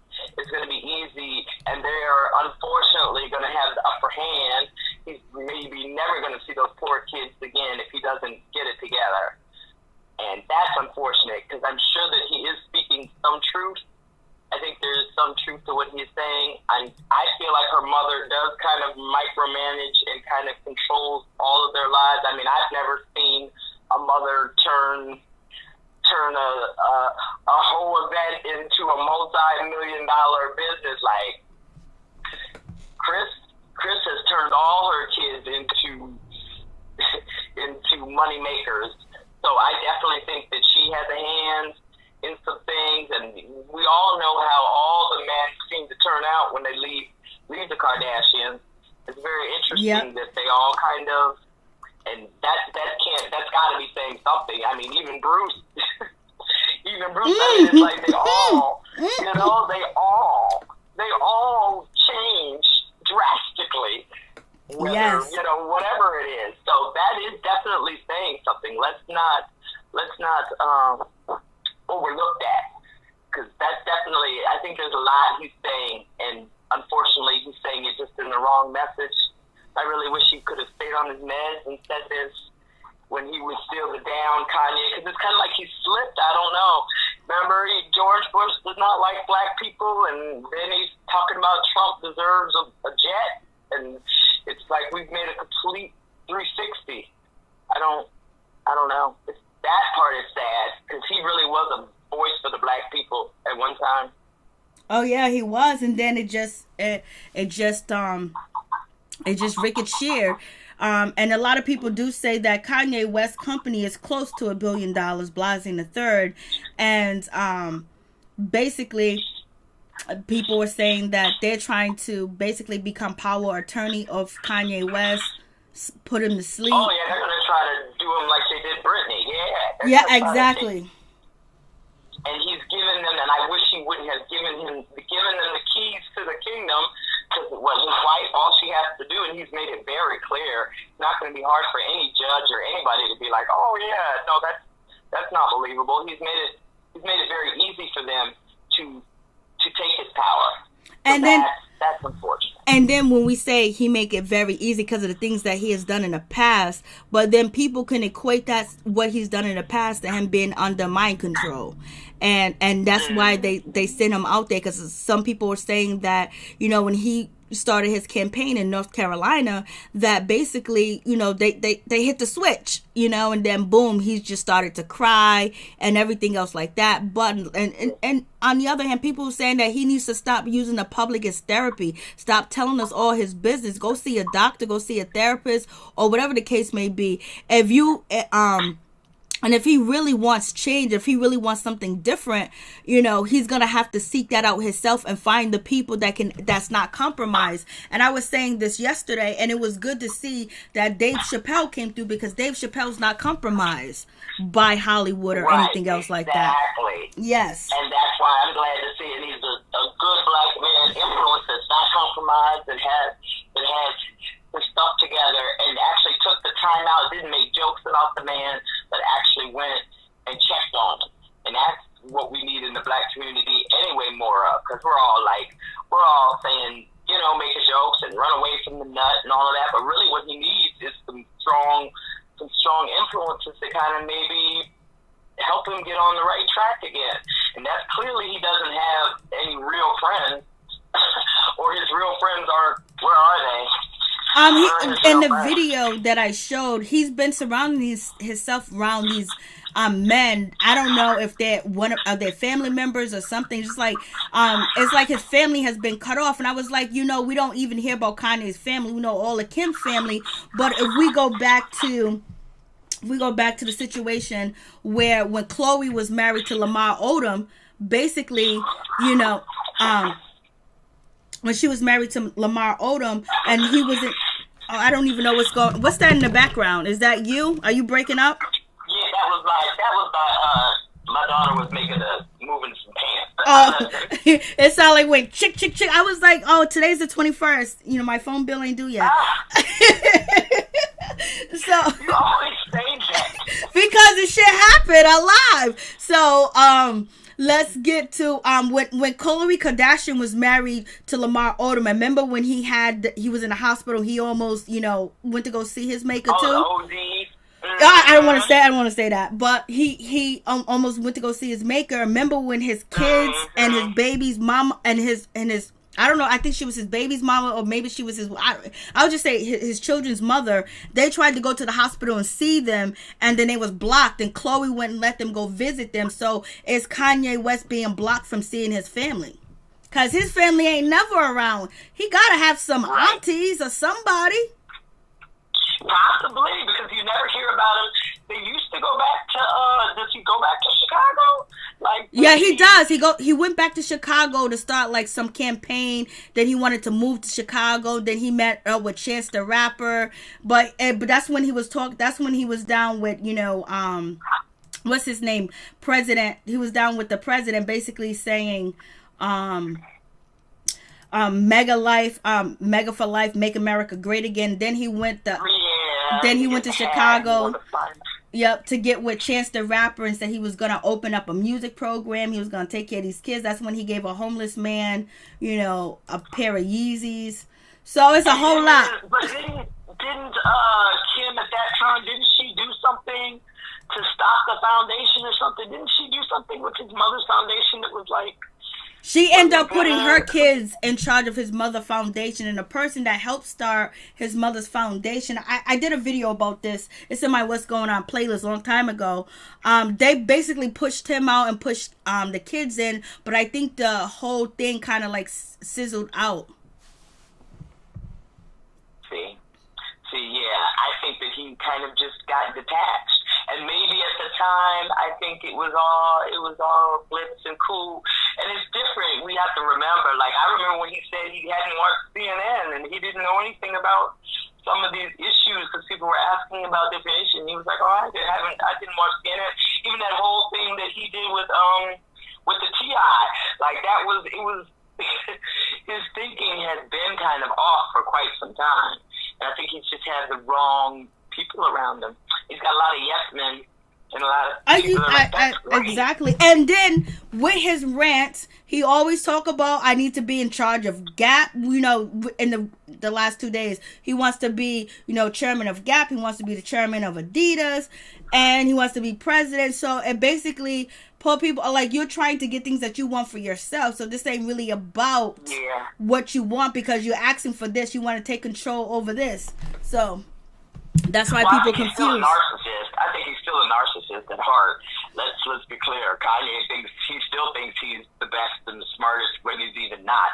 And I don't even like I've never thought his line was cute. It's all sad. It's got holes in it. It's all melancholy.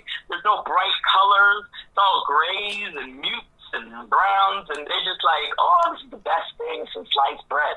I don't think his clothes or any of that is really attractive, but they were eating it up. And them Yeezys, I don't think Yeezys are do you think they're great? I've been like, why are people I wish I would. But grown folks relationships said when Kanye West went on Family Feud, he had his family members on with him. So that's one time we know about him publicly being with his family, but it's his family actually a part of his life, because we heard that Khloe kept Lamar Odom's family away from him when he was in the hospital, and the kids got on TV and they cried and everything else like that. So I wonder if the same situation is happening, with Kanye West. But thank you, grown folks relationship, for that. I didn't even know he was on Family Feud. That's crazy. Yeah, I definitely think the Kardashians they're a force to be reckoned with. They are a force to be reckoned with. And if you let them, I think that they kind of slowly take over. Oh, let's move out here and move and live in Calabasas. And I don't think it happens all at once. I think it's gradual. And then all of a sudden you're like, oh, I've lost kind of touch with this person and that person. I think it's very gradual. Facts. So I think it's all very gradual, and I think that maybe the drugs did, if he's on, even the stuff that he needs to be on. I'm sure they make him. They always say that they don't like the way it makes them feel, and they don't like. So I'm sure maybe it probably made him more passive and saying okay to things, and maybe slowly things are just it's too much.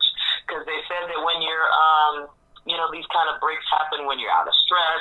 Like when's the last time he had one? When Kim was in showing all her stuff and got robbed, he also had an episode then, they were saying. So I think that he just does too much too. I really do. I think he needs a break, like a real break. I'll say one thing about Kanye West. Maybe that's why he bought the farm, because he wanted some peace. Most likely. Most likely. Who knows? I don't think she we'll likes see. That farm. I don't think. Hell no, Kim is not moving out there to Wyoming with Kanye West. I think she's went to visit a couple of times, but they're not. She's not trying to do that. Kim's life is exactly what you see. She likes the attention. She likes the camera. She likes they call the cameras. They love it. Just like when Kanye West talking about we're moving to Chicago. She was like, hell no. Chicago, yep. She's like, no, we're not. no, we're not. We're not. And I'm sure she signed her soul to E a long time ago. So I'm more than sure that E owns a lot of what she does, and her mother has a big hand in all of these deals and all this stuff that she's doing, and she's just on the train of I just want to be famous.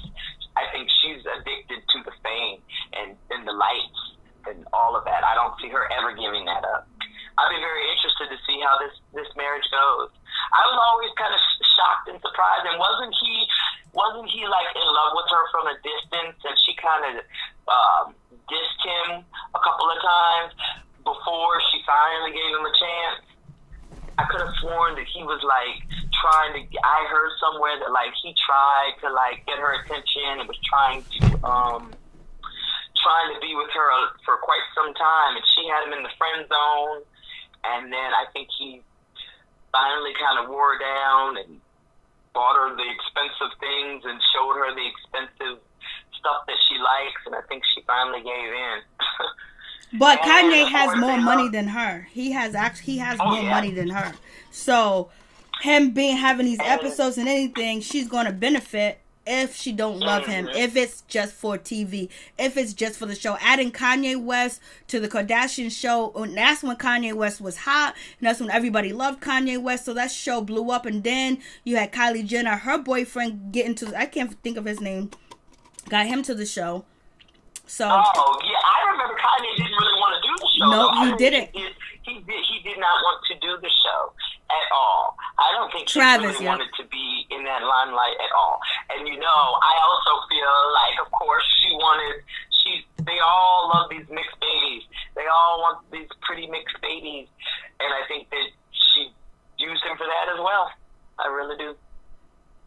Yep, that's what it is. Because they all, the only one that I'll say, Courtney's the only one. I respect Courtney actually one of the most, because she's the only one that seems to have not altered her body and is who she is, and she's tired of it too, didn't she? Wasn't she over it and like quit the show a couple months ago too? Yep. I don't know if she quit the show or anything like that. I don't keep up with the Kardashians. Everybody else keeps up with them. I heard that she had issues and didn't want to be filmed and was not happy with the whole thing too. So I heard that somewhere, and I know that she's the only one that's not jumped on that train of trying to have these pretty babies and do the show and be seen and all of that. brother would have tried to do it too, but it just didn't. He just picked the wrong one to do it with. He just picked the wrong black girl to do it with. But I think he tried to. He tried to do it too. And look at the mama. She's with Corey. I mean, I think it's what they like. I think they really do try to appropriate. Most definitely, they like it. But I am glad that Dave Chappelle went out there. I really hope that he gets the help that he needs, like continuously, not just gets on it. I hope he gets the real help he needs. And I hope that he hasn't dug himself into a hole where he can't gain some of his control. I hope they don't do him like they do Britney. And I hope he doesn't lose complete control like that, because that would be too bad. That would be. Because I think, yeah, he just needs some help. Oh, and for NeNe, I think NeNe dug herself into a hole, because I'm still mad at her for not coming on that reunion show and saying what she needed to say, and she talked all that mess, and then she just disappeared on the third installment and wouldn't come back. I think NeNe dug herself into a hole with that. Don't you think? When she disappeared and wouldn't come back and wouldn't say and speak and address the issues. I don't know. I just think there's plenty of people that walked off a reunion. You know what I mean? You know what I'm saying? And plus it was part 3, but they really did want part 4. I think it was supposed to be part 4. So at that time and point, they could have felt like they lost a lot of money, and they're trying to punish her for that. But NeNe has been complaining way before any of the reunion happened or anything else like that, because once she started her YouTube channel, she basically was breaking down what she feel like is happening to her and what she's going through slowly but surely, and how people are ganging up against her, how she's being blackballed and blasting the third. She went out and she hired Lisa Bloom. But I think I think all the things are adding up for her, where some people in the public might not have her back.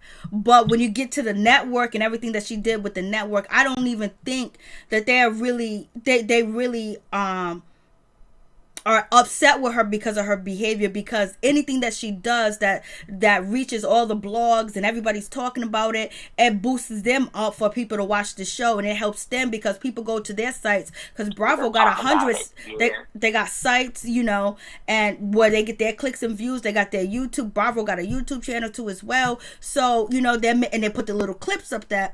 But I think is her asking and wanting more and demanding some type of solid, different type of contract than everybody else. That she probably put a contract together that benefits her and her family, and something that's set in stone where they can't screw her over, and they ain't trying to hear that shit. I don't even think that they care about her behavior. I think the public cares about her behavior, because no matter whether she's good or bad, as long as she's bringing in the ratings, they get their money, point blank, period. Yeah, they willing to. Yeah, they'll watch you make a fool of yourself. You ain't lying. They will watch you make a fool of yourself. I heard one of the girls, those new girls, is one of Candy's friends, so that might be how her no name got in. I heard that she's one of the girls is one of Candy's close friends, so that might be how she got in. Because I don't know. Besides that, I don't know what these ladies. Okay, but like you said, they're gonna do just like they did for Love and Hip Hop. They're gonna slowly trickle them out. Yep. Mm-hmm. I think money might be getting kind of tight at Bravo. I think they're trimming some things down, because they definitely did that for all their OGs. They really were trying to trim all of the ones that had been there the longest and could command the salary. They definitely trimmed them down. Oh yeah. They did that to the OG, yeah. So I think that's definitely, there's always somebody who's willing to take your spot. Oh yeah, always willing to take that spot too as well, because you know that with that situation when NeNe, just like Happy Days just said, that when she hit the production team and she knocked his teeth out, they should have fired her then, or whatever the case may be, but they didn't. They kept her on. You know what I'm saying? And even Porsha said that she thought that NeNe kind of like pushed her in the closet. She yanked her belt, and then Porsha said, I just, you know, slid down. Right there is fireman. They don't care about her behavior, but once you start to try to cut into the pie that they're getting, nah, that shit ain't gonna happen. It's a problem. It's a problem now. It's a problem. When you're coming from, Bravo, but there's a problem. Definitely. This pandemic has put things in a whole different limelight, so I definitely think that, if they can trim some of the fat, they're going to do it. All right. Thank you so much. I appreciate it, Miss T. You're welcome. God bless, and thank you for calling in. It's good to hear your voice again. I know. I missed the other time. I missed the will and all of that. I missed all of that. But, I'm back on, so I'll be calling. Thank you, sweetheart. All right. Thank you. Bye-bye. Bye-bye. Bye-bye. Oh, I just missed you. If you can call back, I was trying to click over, but you hung up too fast on me, so please call back again. I was trying to click over, babe. I was trying to click over, but I don't know why this keeps coming up. I was trying to keep this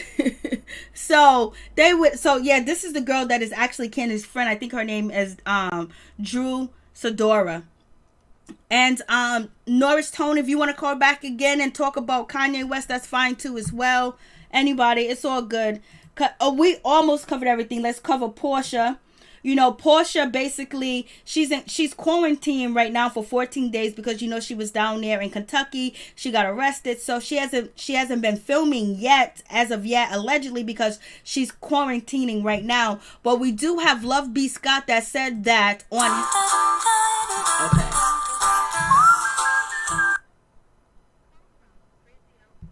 To accept, press 1. To send a... Hello?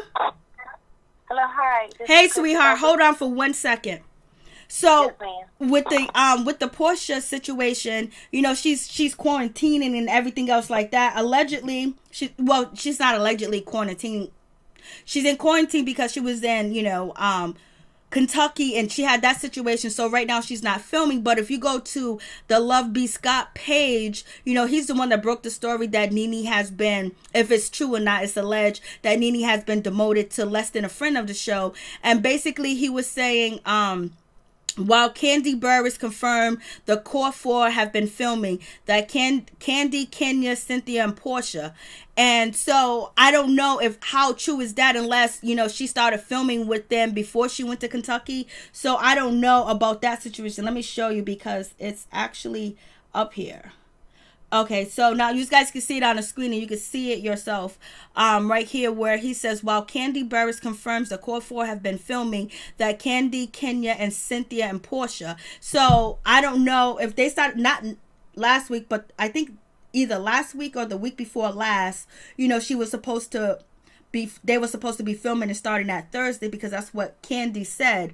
I can't remember what date it was, but we know that Porsha, you know, last week was actually, you know, in Kentucky, and she was quarantining. Now she is. So I don't know if that's a confusion, or Porsha was filming before she went to Kentucky or whatever. I just wanted to point that out. Okay, Crazy LB, what's going on, girl? Yes, ma'am. I really wanted to talk about Kanye, but I don't even know where to freaking start. Tell you the truth. Damn, Kanye.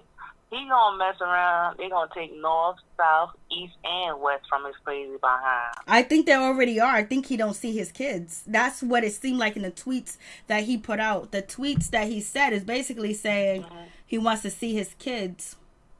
And right, they live over there in Calabasas. He's the only one that lives over there on the in Wyoming. But he probably go and visit his kids. But he's basically saying he wants to see his kids.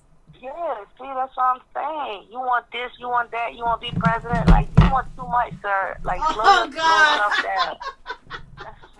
That's why I'm like, damn, that's why I'm like, damn, I want to feel sorry for these people, but then I don't. Because it's like, dude, first of all, you got too much money to be excuse my language, to be in the situation that you're in.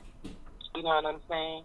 That's why I don't understand. Like, if you have something to do and you really want to do it, why are you on social media telling everybody your problems? Everybody has different opinions about your situation. You going on social media venting in person, and, you know, it's not going to help your situation no way, shape, or form. Bad behavior is toxic behavior. Toxic behavior is bad behavior. If something ain't working for you one way, try something else.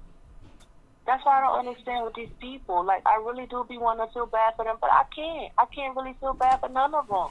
Because you doing this and you're promoting to be president. Then you say, see, that's what I'm saying. Like, Lord have mercy, Jesus. I know his mother is rolling around in her grave right now, getting ready to get up and smack the living piss out of Kanye West. Because he is so embarrassing. He is just really and truly just simply embarrassing at this point. You know what I mean? Like, seriously, Miss MJ, he is just really and truly embarrassing. You would have never in a million years seen that man when his mother alive, even when Bush was in office, when he was, standing up for the black folk, But for him to go 5 years then to 5 years now, you would never believe that's the same Kanye. But, people do change. I don't know for the good, for the bad, or indifferent, but people do change in their lives. Situations happen that people do change. You know what I'm saying? And I'm definitely proud of Dave Chappelle for stepping up and at least showing up. You know what I mean? At least he showed up. That's one thing I can honestly say. With the he ha ha and everything that Kanye West is going through, somebody showed up, regardless of his mental health, attention, whatever his situation is. Somebody showed up for him. So now, even with the mental health state that he's in, he know that he's not alone, no matter what. You know what I'm saying? That's the only positive thing I can say about the situation, to be honest with you. Girl, all of this is toxic behavior. You know what I'm saying? The money ain't really coming in, like, because it's quarantine. And people bored and they need attention. Like, even to get off the subject with Kanye, because I've grabbed and smoked 2 L's listening with Kanye today, and I don't really want to be passionate about Kanye's situation. You know what I'm saying? Because he gonna get his life ruined. That's another person. They raised him all the way up high, and now they slowly but surely ripping off the carpet from right under his feet. And it's something that he don't even see. Or maybe he do see it, because like you said, they're currently not living together. He don't get to see north, south, east, and west. Well, he had a bulletproof vest on when he was over there giving his campaign speech in North Carolina, so obviously he's in fear of something because he had a bulletproof vest on. I would be fair of some people coming to get you. That's what he's fair of. Them white people coming to get you, because they coming. They coming. They're going to take his fortune. They're going to take his fortune. They're going to take north, south, east, and west. You hear me? From his tail to his feet, they're going to take it. Kim has power of attorney on Kanye.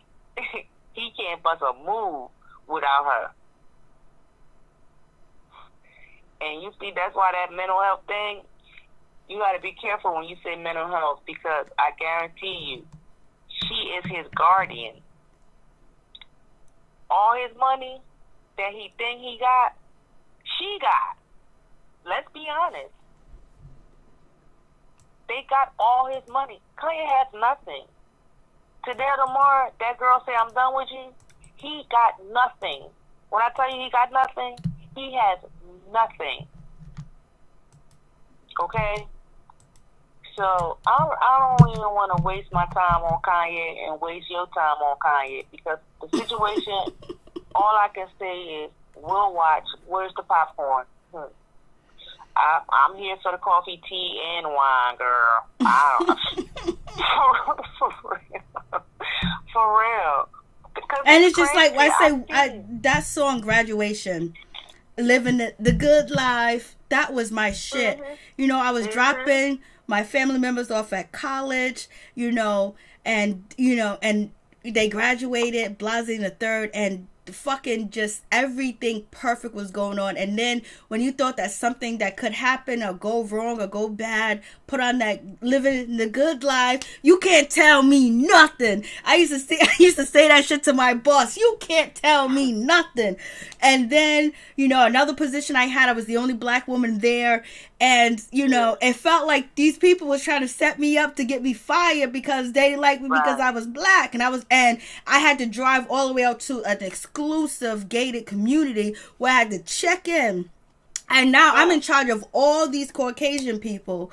And they're like, what? And they're looking at me. I used to ride to work. It used to be like, you know, like 20 minutes, 30 minutes. Yeah. And I used to listen to Kanye West. You're so paranoid. That song that he put out, so paranoid. You're just so paranoid. So therefore, I wouldn't have it in my mind that they're out to get me. I can just go there and do what I need to do. But inside, I knew I had to watch my back. But just listen to some of Kanye West's songs. That was my dude. You know how disappointed I was to see this shit happen with this dude? I used to listen to Paranoid. I'll go in there like, oh, they ain't my enemies. They work for me. And that Paranoid song got me through for the first 2 months. Yeah, I even like the one he did with the baby. What's the one? 2 years, 18 years. The kid wasn't his. He found out that the kid wasn't his. Yup. That one. Mm-hmm. I like that one too. You know what I'm saying? Because all of that is true. And it's like, where are you, sir? Show up. And he just rapping about God now. Now he's a pastor. He's a pastor. He got a church. That's what I'm saying. You're supposed to be doing all these positive things, especially if you reach one of the highest peak in your life, which is finding Jesus. If you're supposed to be finding Jesus, you need to be following that path. You know what I'm saying? Stop letting the distraction distract you, because he's being distracted right now. You want to be president, you want free shit, you want the kids to come home, you was thinking about aborting North. Sir. Toxic behavior is bad behavior. Bad behavior is toxic behavior. I can't with Kanye, because he's going to make me forget all my people that I wanted to talk about. Because I did want to talk about, what's the young lady? Evelyn. Oh, yeah, we ain't talking about her today. We're not talking about her today. We ain't going to talk about her. Yeah, we did 3 videos on her already. Girl, I told you I was supposed to get my stuff, but that's me and YouTube problems. But what about August? Did you hear he did the song Entanglement? Yeah, we did that. We did that the other day. Oh, you get on my nerves, man. Yeah, but that's another bad behavior. You done told your story. She done came out. We validated your story. Move on, but yet you being messy and you done made a song. But we're gonna move on since we already talked about that. We talked about NeNe earlier. Who else we need to talk about? Did you hear about the guy for Empire? Did we talk about him? I already talked about him. Yep. Oh my God. Who else did we talk about tonight? We haven't finished. So call back. Call back. Yes, ma'am. Yeah, Kanye, the only positive thing I can say about the whole Kanye situation is Dave Chappelle. Me too. Dave Chappelle for that. Yes. And that's the only positive thing. But you know what, Kanye, that's white people. That's rich people problem. Maybe he's trying to avoid the fact that the feds might be looking at him, because he probably got $10 million on the PPP loan too, but that's allegedly. That's allegedly too. That's a good point too. That's a good point too, because I heard that story too. Shit, I need to get me a PP loan. Shit. Me too, girl. I'm gonna have to call you back and pour me a Mr. Tony on you. Yeah, girl.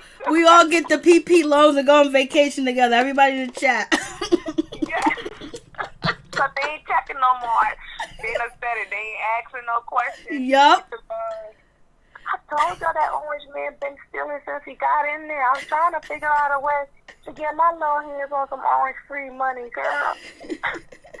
Girl, Lord have mercy. Karen when you meet her, girl? All right, let me let the other people call. Okay. I ain't gonna get this shut down today. We gonna get this monetized today, girl. I know, right? My best, not nothing like that, Miss AJ.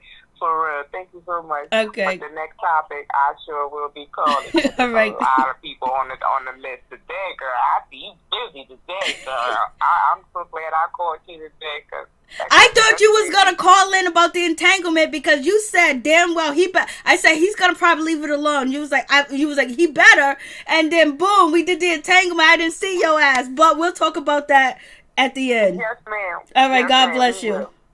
Thank you. God bless you as well, Ms. May. Thank you again. Thank you. You Bye. peace. So if Tony, you want to call back in, you can too as well to talk about Kanye West too, and so yeah, your boy Kanye. I'm trying to tell you, a lot of Kanye records got me through a lot of times. I'd be like, you can't tell me nothing. I'm living the good life and basically work for it. And yes, please like the video. Basically work for it and don't let nothing hold you back. Kanye West has so much motivated music. That's why it was so detrimental to a lot of people just to see the switch up and the change up. Hearing him say black people wanted to be slaves and stuff like that. Now I'm talking about Harriet Tubman. Savannah. Please tell me your name and where you're calling from. Savannah, Dallas, Texas. Hey, what's up, Savannah? How you doing? Doing great. How are you? I'm all right. That's good. Yeah, I wanted to speak on Kanye. You know, Kanye has had, I hear everybody saying that it's the Kardashians that causing him to break down and all of this. It's the Kardashian curse. But Kanye has had breakdowns before he married Kim, when he was dating, what is that girl that... Amber Rose? Pfeiffer. No, when he was dating Alexis Pfeiffer in 2007, they were engaged from 2002 to 2006. Yep, they was. And he had a breakdown in Paris with her. And he has had more episodes before Kim. So to blame them, to say that they have curse on the man, to do that is really crazy. To say that is just really, really crazy. I don't think that Kanye is crazy as that.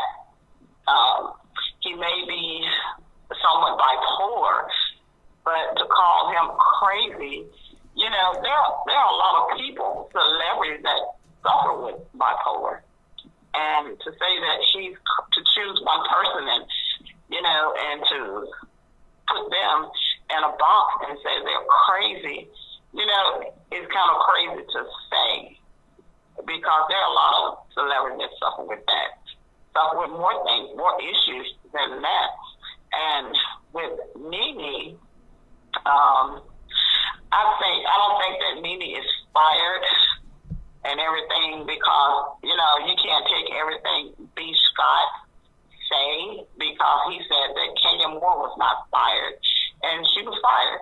Yep. And you can't take everything that B. Scott say literally, especially if he's a person that really don't like a person. And that's exactly what I said earlier, that take whatever he said with a grain of salt, and you guys know that he don't like NeNe Leakes. I said that in the beginning of the video.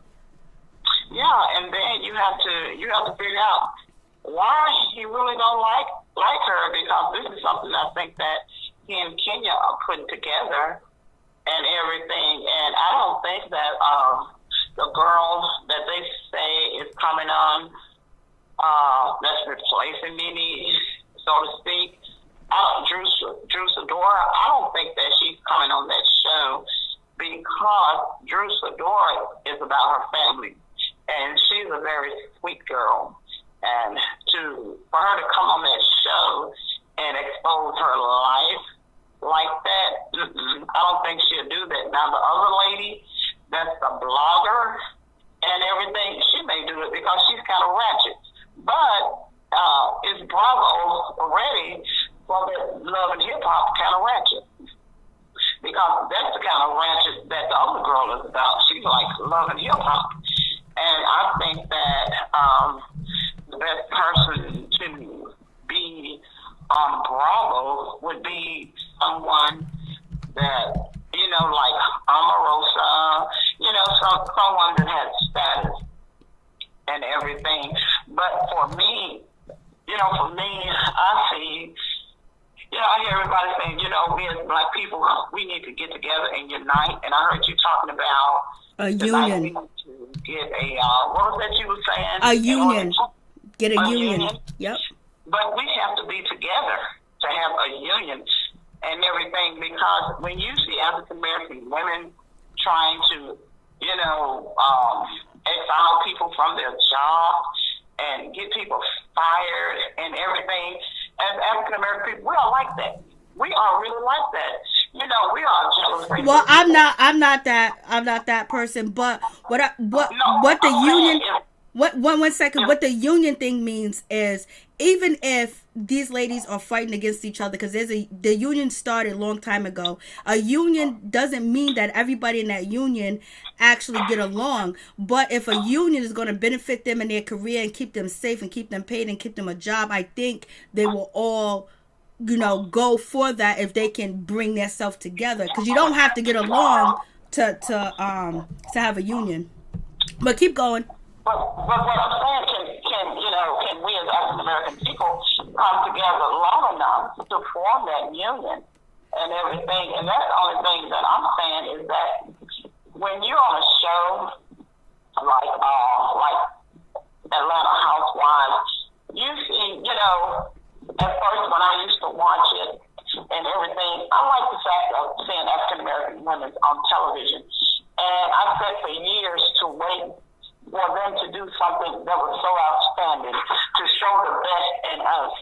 And you rarely saw that. You rarely saw them, you know, showing the best in us. It's just like everything was edited and nothing was shown to represent us as black women, as mothers, as women that have businesses or anything. They would not show that. But when you look at the other shows, like The Real Housewives of Beverly Hills, the Housewives of Dallas, you saw them showing the better worth of the white women. And I heard you saying that people that have walked off the show, I mean, there has been a lot of people to walk off the reunion show, a lot of people to walk off, and Eva walked off the reunion that night and everything. And before that, you've had so many people to walk off the show. So why is it that NeNe walking off the show is such a big factor and everything? Because there has been so many other people. Because the reason that NeNe is such a big factor, if we sit back and really think, NeNe started the show. She's the one that started this show. That's why it's such a big issue with her, and trying to get her off of this show and use her own race of people to try to demote her and get her off of this show.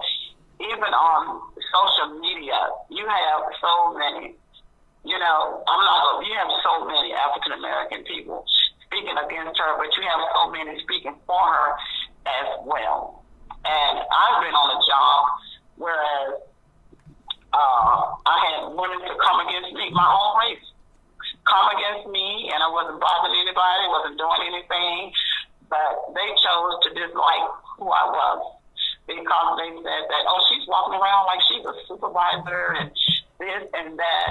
I can't help because I have the knowledge to know what I'm doing and everything, and you may not have the knowledge, so I have to show you how to do this and that and everything. And a lot of times we have a tendency to have such a jealous spirit of each other, and we don't want to see each other up. No one stay at the same level.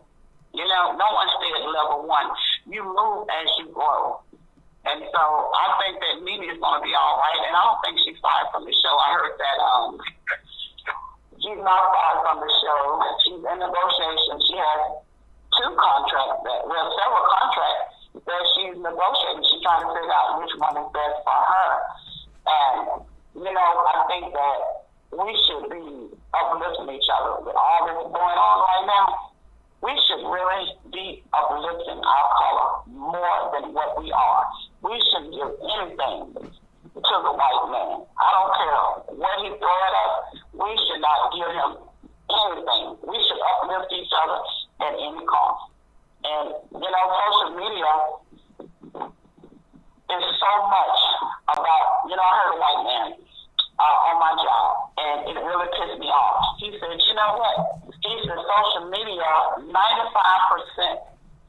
is for the tear down of their own race. And I said, what do you mean? He said social media tear your race down more so than attacking my race. And it kind of, hit me somewhere. Because every time you turn social media on, truth be told, we are tearing each other down. We are talking about each other's business and everything. No one talked about Tom Cruise being crazy when he jumped up and down on Oprah couch. No one talked about that. Yes, we did. That was the shit right there. That was all we talked about. That I wasn't even on social media like that, but that was the shit. And social media is social media, and there's nothing that we can't stop people from doing what they do on social media because it's the new entertainment, and we have kids that are being, that are raised in social media. Yeah, that's true. But you know what? Social media, you can tell that it's put together to plot against us because even when fights are going on, you see our color. I saw something on Facebook the other night, and you can find it on this girl page. Her name is Digo. Oh, don't be promote over here. Okay. Well, anyway, on the page, I saw there were like 4 girls, African American girls, fighting another African American girl, and this young man he ran up to a baby that was like 2 years old. She was screaming and crying, and he kicked her. That kind of stuff could get my channel demonetized. I'm sorry. But I'm just saying, we have to be so much better. You already know there are people that are good, and there are people that are bad. There are people that will go against the movement, and there are people for the movement. So you can't focus on the negativity and the negative that you see, but basically embrace the positive and roll with the people that are doing something different. Because years ago, when I was working at all these different places, I was always in charge. And there were black people come through, African people come through, Jamaican people come through, all types of people that look like me come through. And everybody else wanted to get them fired, but I made sure I talked to each and every one of them. I said, we black, we got to help each other, we got to support each other. I got your back, just have my back. And I did things like that. So even though you see majority of people doing negative stuff, as long as you know you're doing what it is to build up your people. And then on top of that, you big up people that are doing the good. You can't focus on a negative because it was ingrained in us since slavery and the Jim Crow and how they pit us against each other. I don't know what happened. I think the call just dismissed. Thank you, Christina. Appreciate you. I'm sorry, grown folks, people. I don't know. I think your line disconnected. It just hung up. Today's the 21st, right? Okay, so I'm still safe. Today's the 21st. So call back, grown folks, people. I appreciate you. So moving on from that situation, let's get to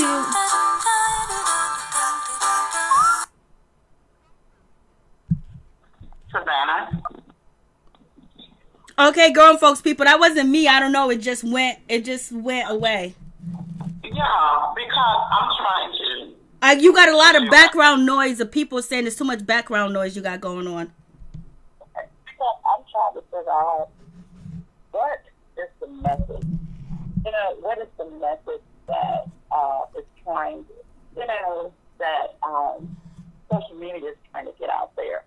When we talk about topics, and they're all bad topics, even with Tamar, even with the Tamar situation. And everything. Some people were saying encouraging things, but there were also people that were saying bad things. So what is the message that the bloggers are trying to get out? When they'll tell you that message. When you watch my videos and I talk about Tamar, I tell you and I say what I say in my videos, that's the message that I'm trying to say. And each time you watch a video, usually the person, or if you want social media, you want Twitter, you want Instagram, you want, Facebook or whatever, the person usually give you an idea of the message. And some people don't put a message. Some people just like to, report the story and keep it moving. You just can't, dive in and don't get too deep with anything when it comes to social media, because with social media, there's good information, there's bad information, and there's people that actually are out here trying to give good information too as well. You just can't focus on it. Because see, I wonder that, because when you go on some of the pages for live, you hear, when you read the topic of the live, most of the time it's not correct. It's just like you're trying to lead the story like, everyone say, NeNe is fired. But no one has any proof that she's fired. Well, that's just social media. It's clickbait. And that's what it is. It's clickbait. And somebody allegedly told somebody something, and allegedly this person told me this. They got that information. Maybe they did actually speak to one of NeNe's people. Maybe they didn't. Maybe they're just making it out of their ass. But that does happen. So you, as the viewer, have to dissect what you want to believe, what you don't want to believe, or what you just keep it moving. You got to just keep it moving. So when your topic say NeNe Leakes demoted, yes. So is that something that you have factual proof of? No, what I do have is, I'm just talking about a topic that is basically the topic of today, is saying that she is demoted, and then you add, then from there we discussed it and we talked about the situation. Because that's what I wonder. When you all put topics up like that, and the topic is not true, it just is start a conversation. Oh. But a lot of times people call in and they believe in that topic. Oh, well, nobody over here believes anything, because the first thing I said, take everything with a grain of salt, is hearsay. It might not be true. And then I also gave examples of how it might not be true. It might be just, contract negotiation tactics too as well. It's just that. I hear you say alleged. I can honestly say that. And I also said, take the story from B. Scott with a grain of salt. I don't know if it's true. And then I said that, he got beef with NeNe Leakes. He don't like her. I did hear you say that. Now, if you put a long, educated, topic, when you're describing something, people may not click on it to get the idea, because actually we're having an open discussion. And it's a trending topic. Thank you so much, Christina. It's a trending topic. So we're discussing whether you think it's true. Just like you're calling in and saying you don't think it's true. This is bullshit. And now your message is getting out. And then the next message from the other person will get out too as well. We're just talking about the topic. Yeah, because that's what I want to know. Because so many times. Oh, thank you so much, Peaches Smith. So many times, when you hear these topics, and when you hear and see these topics, a lot of people, because my husband works in the prison system and everything. He's a warden, and a lot of those guys in prison, they are sitting in the prison on computers and they write things and everything. And so that's the thing. And a lot of times, with my channel, even though with my channel. Grown folks, could you hold, because we still got some topics to go over, and I'm almost at 3 hours. Okay, I'm just gonna hang up and everything. Is that okay? That's fine. Call back again. I appreciate it. Thank you. Thank you so much.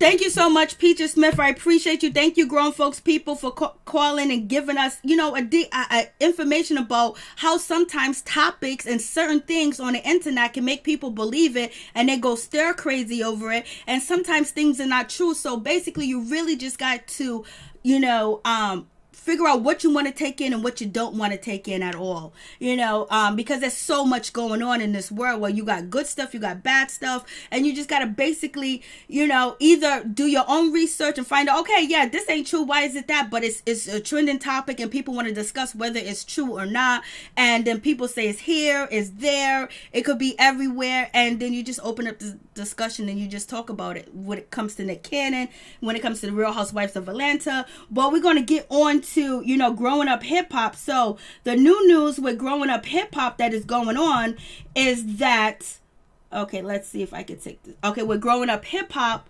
is, you know, growing up hip hop Atlanta, they're having a new cast. It's going to be a new cast going on, and allegedly one of the people that is supposed to be joining, you know, Love and Hip Hop Atlanta is going to be someone from SWV. Lily Lyons is going to be joining, you know, growing up hip hop with Bow Wow. So, you know, we got some new people in the building. We got some new people coming through that are actually, and you think about it, you know, she's actually, if this is actually true, because this is allegedly, and this is from, let me see, the Jasmine brand. This is from the Jasmine brand, and basically it's allegedly that SWV Lily is going to be joining the cast of Growing Up Hip Hop with Bow Wow. Like, ooh, and we already got Diamond from Atlanta, the rapper that used to date, you know, Scrappy. So allegedly it is saying that she is joining, and her kids, her son and her daughter, are both joining the show. Let me take this on so you can see his face. So there you go. So we're going to have some new people. Allegedly, they're going to be joining Growing Up Hip Hop Atlanta. And also the cast rings like this: Bow Wow, The Brat, Waka Flocka, Tammy Rivera, Maryjanetv. When is Maryjanetv coming back? So allegedly, Maryjanetv is coming back to, you know, Growing Up Hip Hop Atlanta with Bow Wow. What is going on with that situation? And we hear that they are joining WeTV. And after hearing everything about Tamar Braxton, people were still signing up to WeTV. So you guys tell me what you think about that situation. I was like, Lord have mercy, what is really going on with this situation? So we're gonna see what's gonna pop off with this. And that's pretty, you know, if they get Maryjanetv back on that show, it's gonna be crazy. It's gonna be hard to LA is gonna be hard to compete with, you know, Atlanta, Growing Up Hip Hop Atlanta. And then we also know that we lost a lot of cast members from Growing Up Hip Hop. We lost Damon Dash. He was supposed to be suing WeTV for alienation of affection. I think I'm saying that wrong. And then we had Master P and Romeo. They dropped off the show. They said they ain't coming back because they tried to use them, make them look bad, spoil their brand, and create fake things, and they want no parts of it. And so they left the money on the table. Then Master P said, you know, who did WeTV get that money to? They didn't even split that money with the rest of the cast or even give them more money. So it kind of brings a little validation to Tamar's situation. If you look at everybody else talking about what's going on at WeTV, and Master P and Romeo just walking away, and then having Sam, which is Idris' boyfriend, walk away from Growing Up Hip Hop too as well, because he said it was messing up his brand and was affecting him mentally too as well. And now we see where Tamar is at and what happened with Tamar. So this all is kind of like adding up to where we can understand where Tamar's coming from, because she might have been real deep in with her contracts, you know, with WeTV, where she just can't walk away, because Master P, they walked away but they were still filmed. And so if, you know, Tamar walks away from WeTV, they still going to be making money off of her image, and also the stuff that she's actually doing, you know, she's not doing, and then people talking about her, and basically she has a bad relationship with WeTV and she's walking away, but yet they're still airing and showcasing her show. So, but people are still in line to join.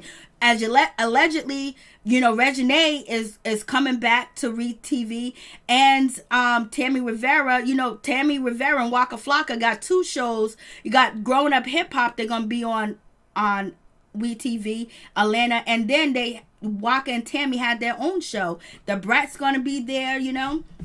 So it seems like, you know, people say people still signing up to WeTV because they want that bag. Is always about the bag. Everything is always about the bag. If there's any situation, any problem, just chase the money. Everything is about the money. About the money. If you're gonna expose me, exploit me, pay me my real money. Pay me, oh pay me. It seems like that's the situation going on with that. And then did you guys hear about J. Cole? J. Cole basically announced that he has 2 kids, not 1 but 2 kids, baby.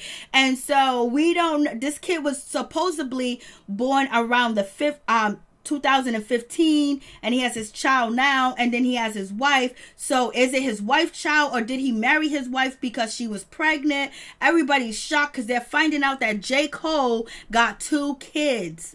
So, and he said this out his mouth. I was like, Lord have mercy. What is really going on with this situation? It's always about the money. Everything is always about the money. People will let you exploit them and say things about them, but they want to be paid correctly. And thank you guys so much for the donations. I really do appreciate it. And then also, there's one thing that Cat Williams said, that he felt like when he did the celebrity roast of Flavor Flav, he didn't want to call him the N-word, and he didn't want to say, look at the monkey flying in the air. He didn't want to say none of that stuff. So he went back there to Comedy Central and told them, like, these jokes are racist, blase, and all this other stuff. And he was going to write his own stuff. And you guys seen that stand up by Cat Williams.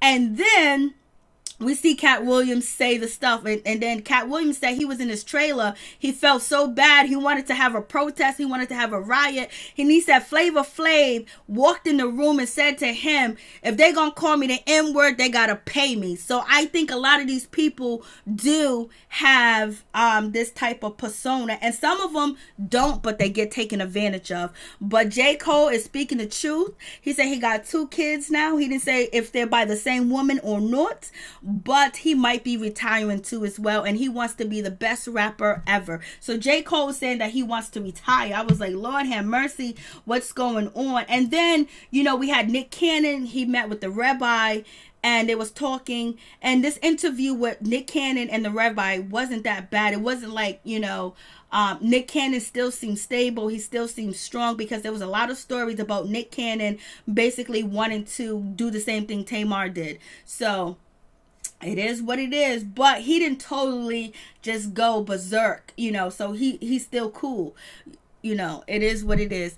Dang, everybody wants a check, not even a good one. That's what happens.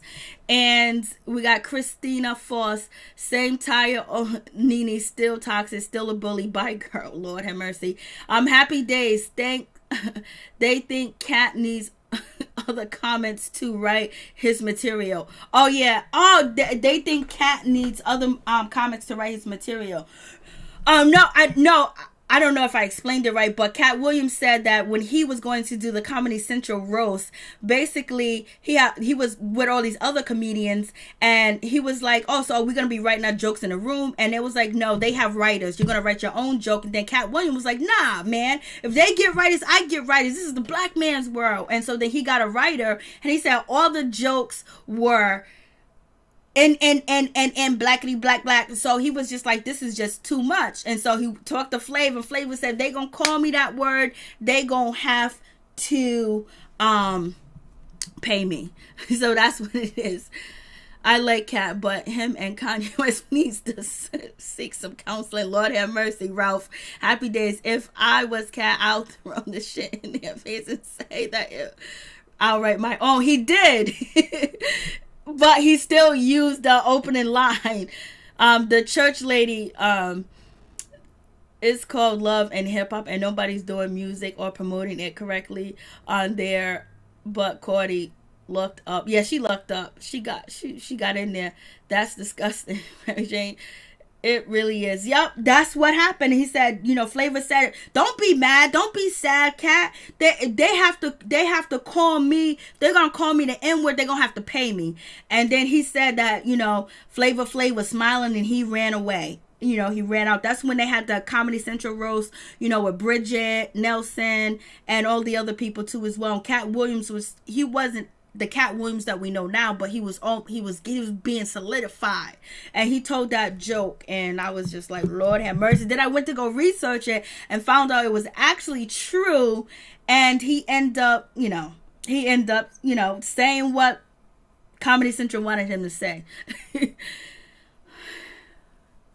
Shmoney, she smoked his on us money. So and then also, congratulations to Nicki Minaj. She's pregnant and all this other good stuff. So basically, that's about it. Anybody want to call in and basically talk about the rest of the situation? But I think that is absolutely it. And we did SWV, we did Nick Cannon. So Nick Cannon's in good spirits too as well. And we talked about Porsha.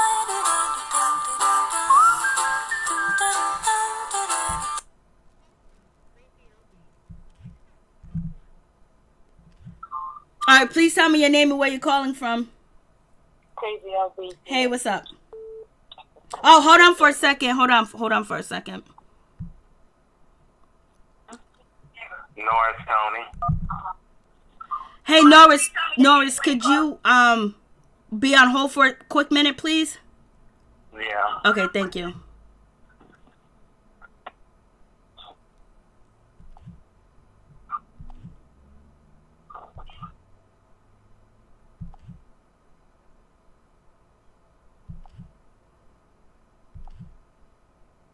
Hello? Is this Tony? Hello?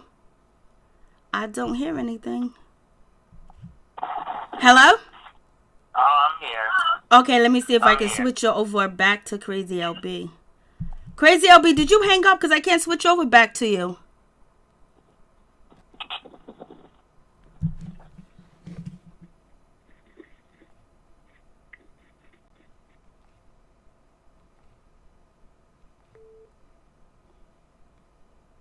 From Crazy LB. To accept. All right, what's on your mind, Crazy LB? I'm sorry. I think we got disconnected. All right. But I definitely wanted to talk about what was the last thing you just said with the oh my goodness. Is it Nicki Minaj? Yes, Nicki being Okay. girl. Congratulations. That's all I can say. Allegedly, if it's true, possibly on purpose. I don't know. But question, Miss MJ, can her husband be around with the record? Or is it just me? No? Oh, he could be around with the record. They living together and he's on house arrest or whatever monitoring bracelet. But yep, he is a part of her life, baby. He is her husband. Record. Yeah, he's her husband and he is her baby daddy now, and she don't give a damn about his record. So I don't know. She don't give it two shits. I don't know what you think. I don't know what you thought. You thought she cared? I thought he couldn't because of the record. Oh no, because he already served his. He did his time. He served his time. So I don't think that. It don't matter. He is a registered offender. No, but you could be around your kids. I believe you could be around your kids. You gotta be supervised. I'm telling you. I know somebody who's under Megan law and he got registered. He couldn't even live next. His daddy used to live across the street from the school. He couldn't even come to his daddy's house because this house was across the street from school. I don't know. I'm pretty sure he's gonna be there. Money talks and what? Money talks and what? Money talks and bullshit walks.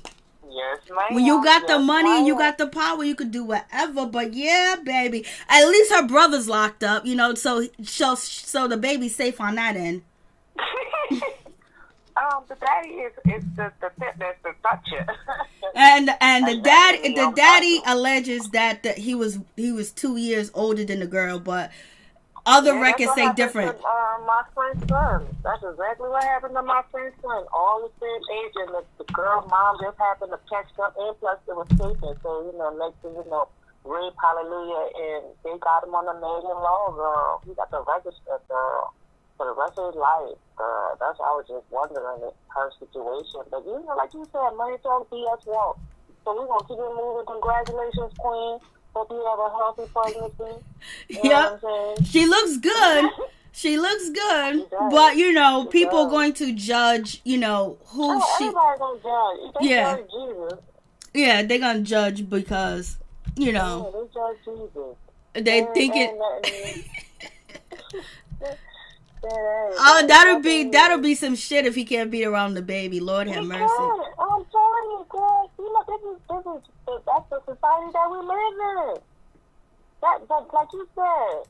We're all, when that bridge comes, we're going to cross it because, I don't even know, if he's on the Magna law, then, you know, it's a different situation. If he's just on the pedophile law, it's a different situation. I don't know, these men is tricky when you got money. Like you said, when you got money, you can do pretty much any and everything under the sun. Because look what they've been doing in Hollywood for years. Mm-hmm. So, you know, Wendy Williams cracked on her. Was like, she's going to look ugly pregnant with them big hips. She's small. But I was like, Wendy dissed her. But she looks good. The picture, though. I really don't like the picture. A lot of people are saying that does not look like her. I don't know. And this, the particular picture with her on the couch, a lot of people said it just doesn't look like Nikki. So now there's a conspiracy that Nikki is not really pregnant. Somebody else is carrying her baby. You already know how the internet goes. Allegedly on purpose. Allegedly how the internet goes. They're saying that's not really Nikki. That's a dump. They photoshopped that picture. That you could tell it's not in her face. So you already know. I mean, some people carry small, and that's what it looks like she's carrying. She's carrying small. Well, they're saying that the face in the picture don't look like Nikki with the belly. Well, how do they want her face to be blown up too? Like, I don't understand what they said. They said it don't look like her. So that's not supposed to be her in the picture? You know, just like they said that Kenya Moore wasn't carrying her baby. Remember that? Fact. Remember NeNe said that, I don't know where she got her baby from a chicken coop? You see, that's all that shit is karma. I know karma very well. That's all NeNe karma right there. That's Brooklyn karma right there. See, look at the picture. Go back down, Miss MJ. All right. That's the girl. If you go back down to the one underneath the guy, and you look back up with the one that she's pregnant on the couch, or even the one on the left where she's pregnant, that's her. I don't understand what they said. The face. Let me see if I can blow it up. They said it doesn't look like her.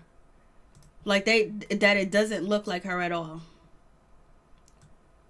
That's that girl. I'm telling you, that's what they said. You can go right on my community wall and see it, and then I believe you because you know they something else, girl. They something else. You can tell them the sky is blue, and they be like, no, the sky ain't blue. It's not even a good picture. A little bit of dark blue, and you be like, it's the sky blue. So that's the picture quality that she put out there is not that great. So that's what. We'll find out who got the baby in 9 months. Was it 3-4 months from there, or 5 months from there? And she looked like a little bit of 4 or 5 months. Yep. So, I thought she was 5. I thought she was 5 months. Yeah, it looked like she's 5 months. Yeah, it does. Either 4 or 5. She no more than I don't know. I wasn't there when she got pregnant. But my tummy, you know, it looks like she's like 4 or 5 months. Maybe 6. So this is the picture of her on the couch. They say that this picture does not look like her. I'm saying she looks good. I don't understand what they talking about. People be so damn negative. Toxic behavior is bad. Maybe it's a wig, like Church Lady said. I don't know. They said that don't look like her face. They be doing so much surgery. You don't know who is who and what is what. I don't. So congratulations. In 9 months, we'll see if you having a boy or a girl. And if your baby daddy / fiance can. Yeah. Amen. Anything else you like to add? I got somebody on the other end. Yeah, it was somebody else we were talking about just now, girl. This shit is so damn toxic. Somebody was talking about before, Nikki. Who was that? I talked about J. Cole. Oh, with the baby. No, she don't keep up with them, but he was a young guy when he had the baby. Is that what the situation is? Nope, he just said he had 2 kids and he had his kid in 2015. And he got married in 2016. So I don't know if he got married because she got pregnant, but he kept the secret like Drake did. He kept his kid on the low like Drake did. Because now he's telling everybody he got 2 sons, but everybody thought he only had 1. So basically people are saying now that he's even more, camouflaged than Drake, because Drake was trying to keep his kid on a DL. And so now he exposed it himself, Is the baby by the wife? He didn't say none of that. He just said he got 2 sons now and he might retire. Investigate J. Cole. J. Cole, J. Cole out here. Putting his sperm all over the darn place, bro. He got community pain. Because now I'm interested, because it says she got married. Is the baby with the wife or is the baby with somebody else? Don't know that yet. Baby mom. You know what I'm saying? Do you have 2 baby mamas? Like, what's happening, Jay? Like, you have community pain, sir. Like, you have community pain. He hasn't answered none of that. he just said, I got 2 kids. I got 2 kids, and here they go. Bam. Take it or leave it. Yeah. That's a shame. If it's by the wife, there's not going to be pretty much out there about the situation. But if it's by somebody else, she's clearly going to come out pretty soon because, attention and, trending, you receive money, Yeah. You get a TV deal, because what happened with Love and Hip Hop? A lot of the stars that were acting up online, what do? They get on Love and Hip Hop or they get on reality TV. So it is what it is. And there go their soul.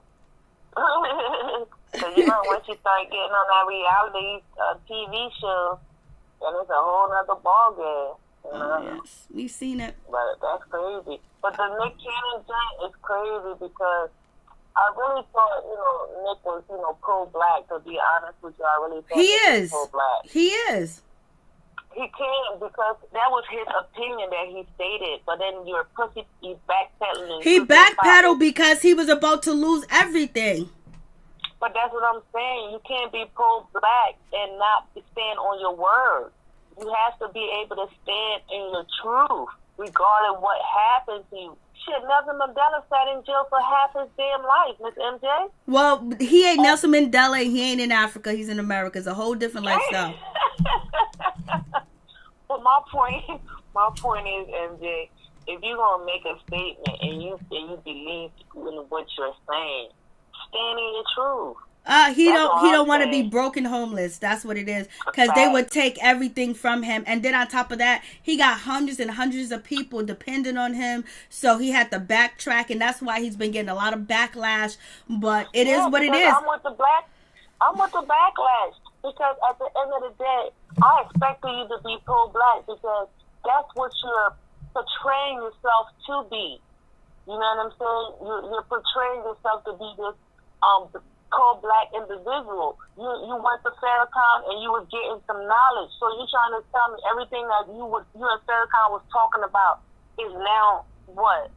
Null and void because you're trying to save your skin? Like, I don't understand. And this is what I'm trying to, kind of sort of like understand because... Well, you know what? The thing where it's hard to understand because we as people will stand in what we say and then keep it moving. And if we lose this, we lose that because we've been broke before. We've been this and that. But the thing is, Nick Cannon is built from a different caliber. He ain't never been broke. And you got to think about it when he's probably he like he said, Wild 'N Out is $1 billion company. Number one, $1 billion thing. So imagine us having $1 billion and then on top of that, having hundreds of people that we employ and we have, shaped the generations of comedians and actors that came out. And now we're about to lose all that because, one thing about Nick Cannon is, he's the gateway to a lot of young comedians. Like we wouldn't know Just Hilarious. We wouldn't know Carlos Miller. We wouldn't know, DC Young Fly, and then all the rest of them. And then before that, he had, he had all them other comedians on the show, like Cat Williams at first. He had D. Ray Davis. He had Dion Cole. He had Corey Oakham and so many other people. That was the gateway, because to get out from there, all them people, and even Tommy, I can't think of the white boy that used to be on the show that be acting crazy all the time, and he used to date Ariana Grande. Pete Davidson now, he works over there at CBS or NBC, and he's like a top writer, you know, so he's the gateway. And then they was about to take that gateway from him. And, you know, before him, the gateway was, you know, and Living Color. And Living Color, the Wayans brothers put on. Look at Jennifer Lopez. Look at, you know, what's his name? Jamie Foxx, and all the people that came from In Living Color. That was the gateway. You know what I mean? I used to be in the house at 8 o'clock to make sure on Sunday to watch In Living Color. All the drug dealers, all the gangsters, all the criminals, at 8 o'clock, they ran in the house to go watch In Living Color. And now Nick Cannon is that. He been doing it for like 2 generations. Now you're seeing all these new comedians. And then he has the show, what is it called? So he has The Masked Singer. He's helping produce with his production company. So think about all the people he got in his production company, and then think about, you know, all the other networks he works with. He works with E, he works with NBC, he works with these people, and he has an umbrella of people. So therefore, Nick Cannon had to he had to apologize. And, you know, I get it, and I get what you're saying too as well. Give him his backlash. Go ahead. I'm just saying, Miss MJ, if you gonna stand in the truth, if that's what you believe. I mean, true indeed. You know, I mean, you said the right thing. You know, even though he wants to do the right thing, he's definitely cut from a different cloth. He has not experienced those hardships that, you know, revolutionists go through. And plus, revolutionaries didn't have all these people and all that money that if he falls, a whole bunch of people gonna fall with him. Yeah. But I have the revolutionists had that camp, you know. I got Tony on the other end though. So give me your last thoughts on the backlash of Nick Cannon. Go ahead. Stand in your truth, Nick. I'm gonna leave it at that, Miss MJ. Stand in your truth. I understand you need the money, but you know the truth will take you a long way. You have other people who will back you if you stand in that truth. I believe so. If you stand within that right, you might lose some stuff for a while, but you know, Black Lives Matter. If you stand within that truth, I believe, you know, your ancestors will not let you down. I honestly facts. That. That's true. That's true. That's just my opinion. Because, you know, at some point we need to, that's what they want. They want to see people backpedal and pussy pop. They want to dangle that carrot. They want to see how fast you're going to change your mind and say some effed up, I don't know. But I'm going to go ahead and let Mr. Tony have his opportunity. I do appreciate your time and your love. Always, you know, you two going to have a conversation, but, you know, that's another day for another time. But, I love you. I love you too. God bless you and have a blessed night. Yes, you have a blessed night too, Miss Mary. Thank you again. You're welcome. Bye-bye. Peace. Okay, Tony. Hey, Tony. Okay, yeah. Tell me what you want to. Tell me what's up. Kanye, I think he's starting to lose touch with reality. Okay. And he needs help ASAP. I mean, but he really does. It's like, you know, since I was thinking about that album when he came out with that song, you know, Heartless, the way he sounds, you know, it's like he tried something different, but it's like, to me, that album did not work for him. It just didn't. It's like he sounds so sad and depressed in that album, and I just feel like that was after his mother died too. When he came out with that album, I just feel like he didn't take the time to, you know, properly grieve for his mother, and then he didn't take the time to get therapy on how to grieve. You know, because that's when he should have took therapy, and, you know, got help is when his mother died instead of putting out more music. Because that album to me did not sound right. And he was starting to, you know, lose his sense of self, and you know that his music career started to go down a little bit when he came out with that album. Because I'm like, we don't know Kanye West as a singer. Oh, 1 second. I'm sorry. I didn't even, Miss Nina Bug, thank you so much for the super chat. I really do appreciate that donation. Christina, thank you so much. Librick, thank you so much. Peaches Smith, thank you so much for that donation. I do appreciate it. Sometimes I don't see the donations, or I'm going to, thank you, and then I get, my mind goes somewhere else. But I want to say thank you guys so much for the donation. I appreciate it. And Crazy LB, we appreciate your donation too as well. All right, go ahead, Tony.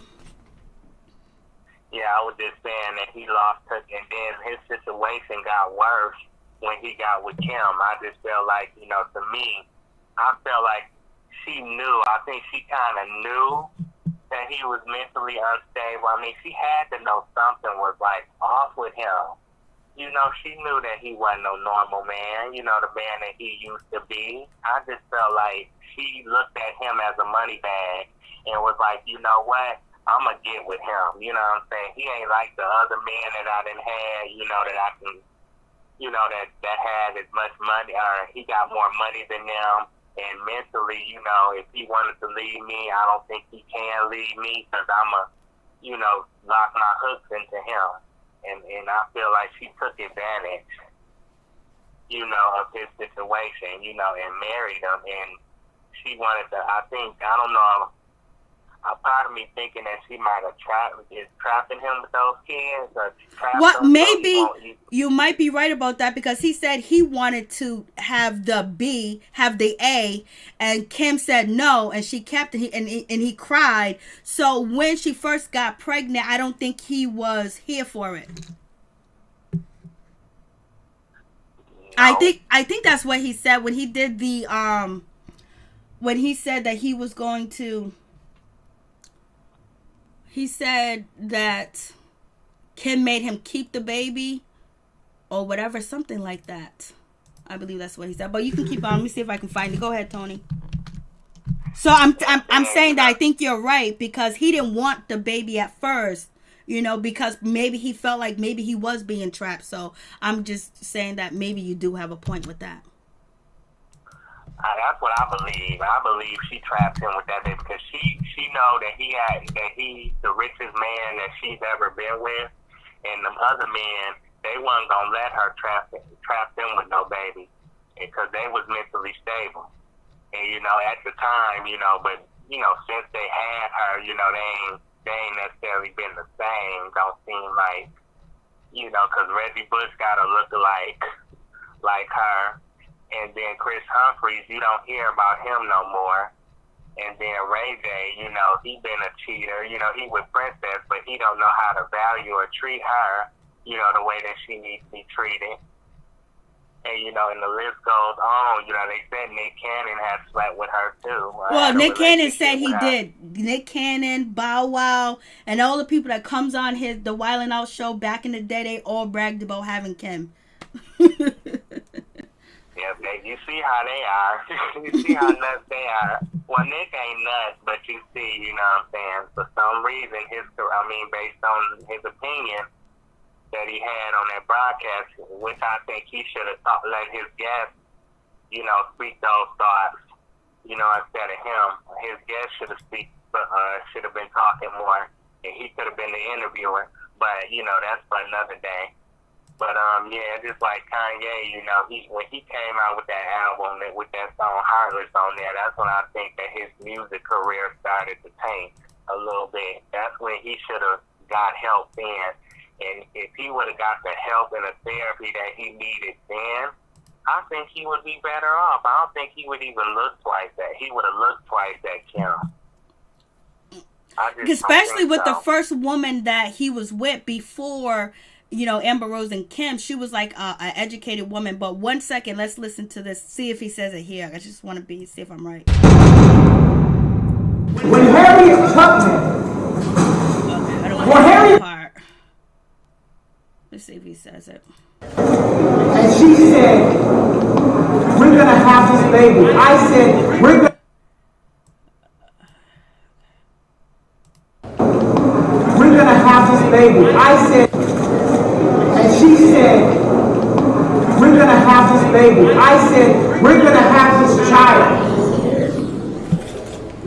of people that are 50 years old that didn't have children, that didn't have that child, that have never got to experience the level of joy that I experienced having a child. So even if my wife were to divorce me after this speech, she brought North into the world, even when I didn't want to. She stood up and she protected that child. You know who I'm protecting the child? My mom saved my life. My dad wanted to abort me. Okay. My mom. So, yep. He didn't, at first, he didn't want that baby. So. All right, Tony. Yep. I think there's video right here proving my point a little bit and him losing touch with reality, because it's like, you got the bulletproof vest on, you obviously scared, number one. You shouldn't never be scared if you're going to do a rally of any kind. You shouldn't be scared at all. So it's like, you know, his mind is telling him things that, you know, I think are not true, you know, as far as him thinking people are after him and all that different stuff. It's like, because when Drake and him had problems, you know, Drake made it public. You know, because Kim even checked Drake once on a tweet, you know, defending her husband to Drake on Twitter one time. And it's like, you know, he's thinking that people coming after him, and then, you know, he, like I said, if he would have got therapy or got help, I don't think, like he should have right after his mother died, I don't think he would have ever looked at Kim Kardashian. I don't think he would have ever dated Amber Rose. It's like he didn't take a break from the music career, from the music industry like he should have, and grieved his mother. That was a downfall right there. And then that video, he talking all that different stuff. If you running for president, you can't be talking all that different, talking about children and your wife and all that stuff. And disrespecting Harriet Tubman, like, yeah. That's another thing, you know, if he would have got the help that he needed, I don't think he would have done that. Just talk about his black people the way he talk about black people. But it's just like we say that he's mentally, you know, maybe he has a mental illness, and then people say maybe, you know, he's has MK Ultra. And if it's MK Ultra, right, then, you know, maybe he's not going to say anything against any other race. He's just told to just talk about the black race. But then if he has a mental illness, if you have a mental illness, you'll come after and say anything about any other race. But why does your mental illness just has you focus on black leaders and black people in history that were fundamental to us, you know? And like he said, black people wanted to be slaves, shit like that. He would say like your mental illness just keeps you there. And sometimes that happens too as well when people have different types of episodes of whatever they have. But it is what it is. Yeah, I think that he got too much of Kim sucked up in him. You know, for real. It's like them Kardashians, I mean, they ain't nothing to play with. It's like every time a black man, and it seems like for some reason, I don't know how they get these black men, but they do. It's like Lamar Odom. He ain't been the same since he left, or since him and Chloe got divorced. And then Tristan Thompson, he ain't the same either. You know, he cheating on her or was cheating on her. I don't know if he still is now, but, you know, it's like, he ain't been the same, you know, since he been with her. It's like these black men, they get so swooped up and caught up in the Kardashians like they so glorious, you know, that they get blinded by them. You know, it's like them women, I mean, I gotta give them credit for being manipulative. They gotta be manipulative. Some gotta be up for our black men to be struggling the way they are since they, you know, had them, since they done been with them. It's like they can't cope. They're not the same. They done took a drastic fall. You know, I'm like, them Kardashians good. And I don't know what they do. Like somebody, I heard a rumor that on the internet from another YouTuber that, you know, they must be witches, or they must have witchcraft or something they use on men or spells they put on these men to get these men to fall for them, and then when they done with them, they don't be the same no more.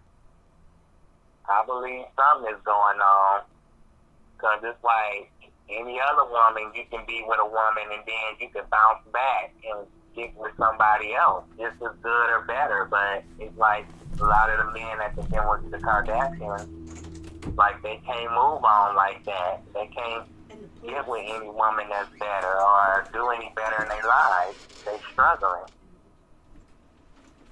But and Megan, you know how Megan got involved hanging around Kylie. I think some people are saying she shouldn't have been messing around with her. Because, you know, look at the situation she got in with Tory Lanez at that party. First, we just got to find out if Tory Lanez actually pulled the trigger.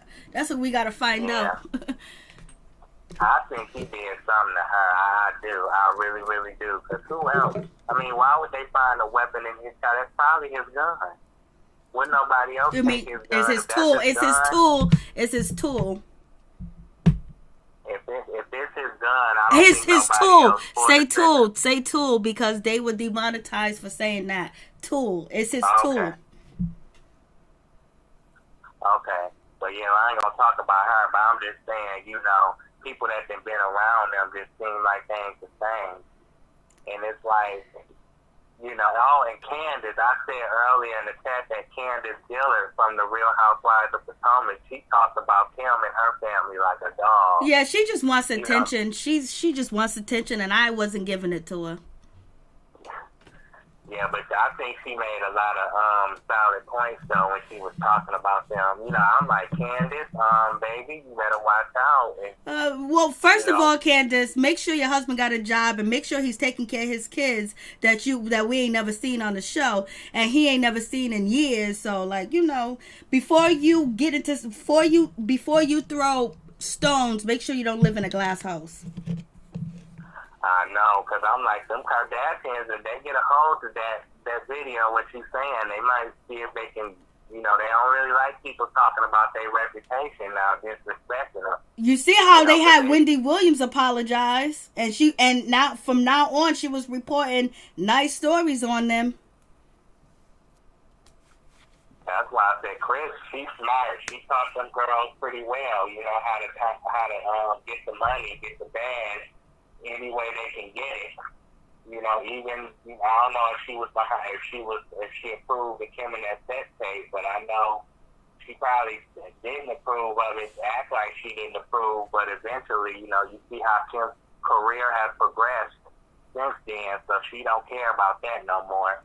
But yeah, that mama, she definitely didn't. I don't want to say pimp them girls out, but she definitely didn't taught them well as far as making money. That's why I said, but Candace was saying that, you know, people should cancel the Kardashians and, you know, she ain't going to support them and stuff like that.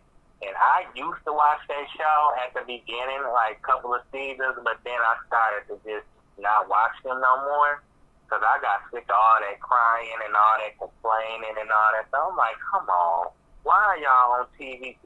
It's like y'all putting your business out there, but at the same time, when you get bad press, or if you're not getting along with people in your family, you all of a sudden, instead of working out your issues or embracing what's going on, y'all want to sit up there and run in the corner and cry like babies and whine and complain. I'm like, I ain't got time for that. It's like y'all put y'all business out there, y'all selling your soul for storylines and for money. It's like you might as well suffer the consequences. Just what you signed up for, criticism and, you know, negativity and backlash and, you know, critic, all the attention, all that comes with the attention, so stop crying about it. You know, I got sick of crying over stupid stuff, so I was just like, this show, I'm tired of it. I ain't watching it no more. All right, is there anything else? Any other topics you wanted to address? Well, Tamara, you know, she gonna support whatever her husband want her to do. But I think Tamara, in a way, is smart for just leaving the reel, because it's like, if she don't see no purpose in being on there no more, what's the point of staying there? And then, you know, she about that money. You know, she done been in the industry longer than NeNe and Tamar, so she know how to maneuver her way, get herself out of a situation, and you know, if opportunities, as you see, opportunities come her way, she know how to get on them. See, Tamara, that's the thing I can say about Tamara. She's smart. She know how to keep the jobs coming and not step on people's toes. So Alrighty then. Gotta criticize. People criticize her. They need to be taking a page out her book, because you ain't never heard nothing too bad about Tamara. Only thing they said that she has a racist husband. That's what people say about her. Yeah. And he made a lot of racist statements and tweets, and all that shit was pulled up. Blase the third, you know. It's like, man, I don't know what she can do about that. It's like that man. I hope he don't mess up her brand, because I'm telling you, he needs to shut up. He needs to go somewhere and sit down and understand, take care of them kids. You got a job, work your job, and help her take care of the kids, and let her be the breadwinner and be the star and make the money. Be quiet, Adam. You don't need to talk. Talk about your own race. Don't talk about our race. And you married to a woman that's half black, dummy. What's wrong with you? You can mess up her brand because you got so much pride, and you want to talk about stuff that you don't know about and don't understand. You know, you need to go somewhere and sit down and appreciate what you got and what you have, because a lot of biracial women probably wouldn't marry you. Probably wouldn't want married you, because you ain't the best looking man in the world. I've seen a lot better looking white men than you. For real. And it's like Tamara, I think she could do better than him, but since she with him, he might as well play his position. Well, he's playing his position. We'll see what happens. But she, you know, if there was anything going on over there, she kept her mouth closed. And then she reiterated that everything is all good. Point blank, period. Hope maybe she talked to him and told him that he need to keep his mouth shut, because she started that relationship, not him. And yeah, he might be a Republican, but he ain't in politics. And if he is, he needs to watch what he say then, because for real, because he could mess up his career. If he got a career in politics, he can mess that up. Because this year is 2020 is the year of it, not only of exposure, but this year has been so jacked up to the point that so many bad things are starting to happen to these celebrities. You know, some dying, and then some bringing trouble on themselves that they shouldn't have brought. It's like they not handling the quarantine. It's like this quarantine and this virus is just exposing a lot of truths and a lot of secrets, and it's just, this year been a nightmare. Oh, yes. Is that all? Yeah. All right. Thank you so much. I appreciate you. Yep, you too. I like the video. Oh, thank you. I appreciate that. So it's going to be what it's going to be. But you know what? Tamara, like you said, she did the right thing. And you do got a good point about Kanye West. Probably thought it was a bad decision at first when he got with Kim, but he was all in. And then this is the Kanye West we get now. God bless you, Tony. Yeah, me too. I think he regret it now. Amen. He's trying to spill secrets. Thank you so much. God bless. Yeah, you too. Have a good night. You too as well. Peace. Thank you so much, Norris Tony. Please go check out Taurus Noni YouTube channel. Show him some love. Click on his videos and show him some support. The Mike Carter show is here. Please go check out Mike Carter's YouTube channel. Show him some love too as well. He recently did a video about myself and also about Queen Ladybug #1, hashtag #1. So please go check out that video and show him some love because he's showing support. Appreciate that, Mike Carter. Thank you guys so much for coming through. We're going to end it, baby. And please check out Ralph Esco's YouTube channel. Thank you guys so much for being here, and thank you guys for the donations. I really do appreciate it from the bottom of my heart. I just knew that this video was not going to be 3 hours, and it was going to be an hour, maybe 2, and I don't know how y'all do it. I don't know how we just stay online this long. Lord have mercy. Help us, Jesus. God is good all the time. Thank you so much. Peace and love to everybody. You guys keep your head up and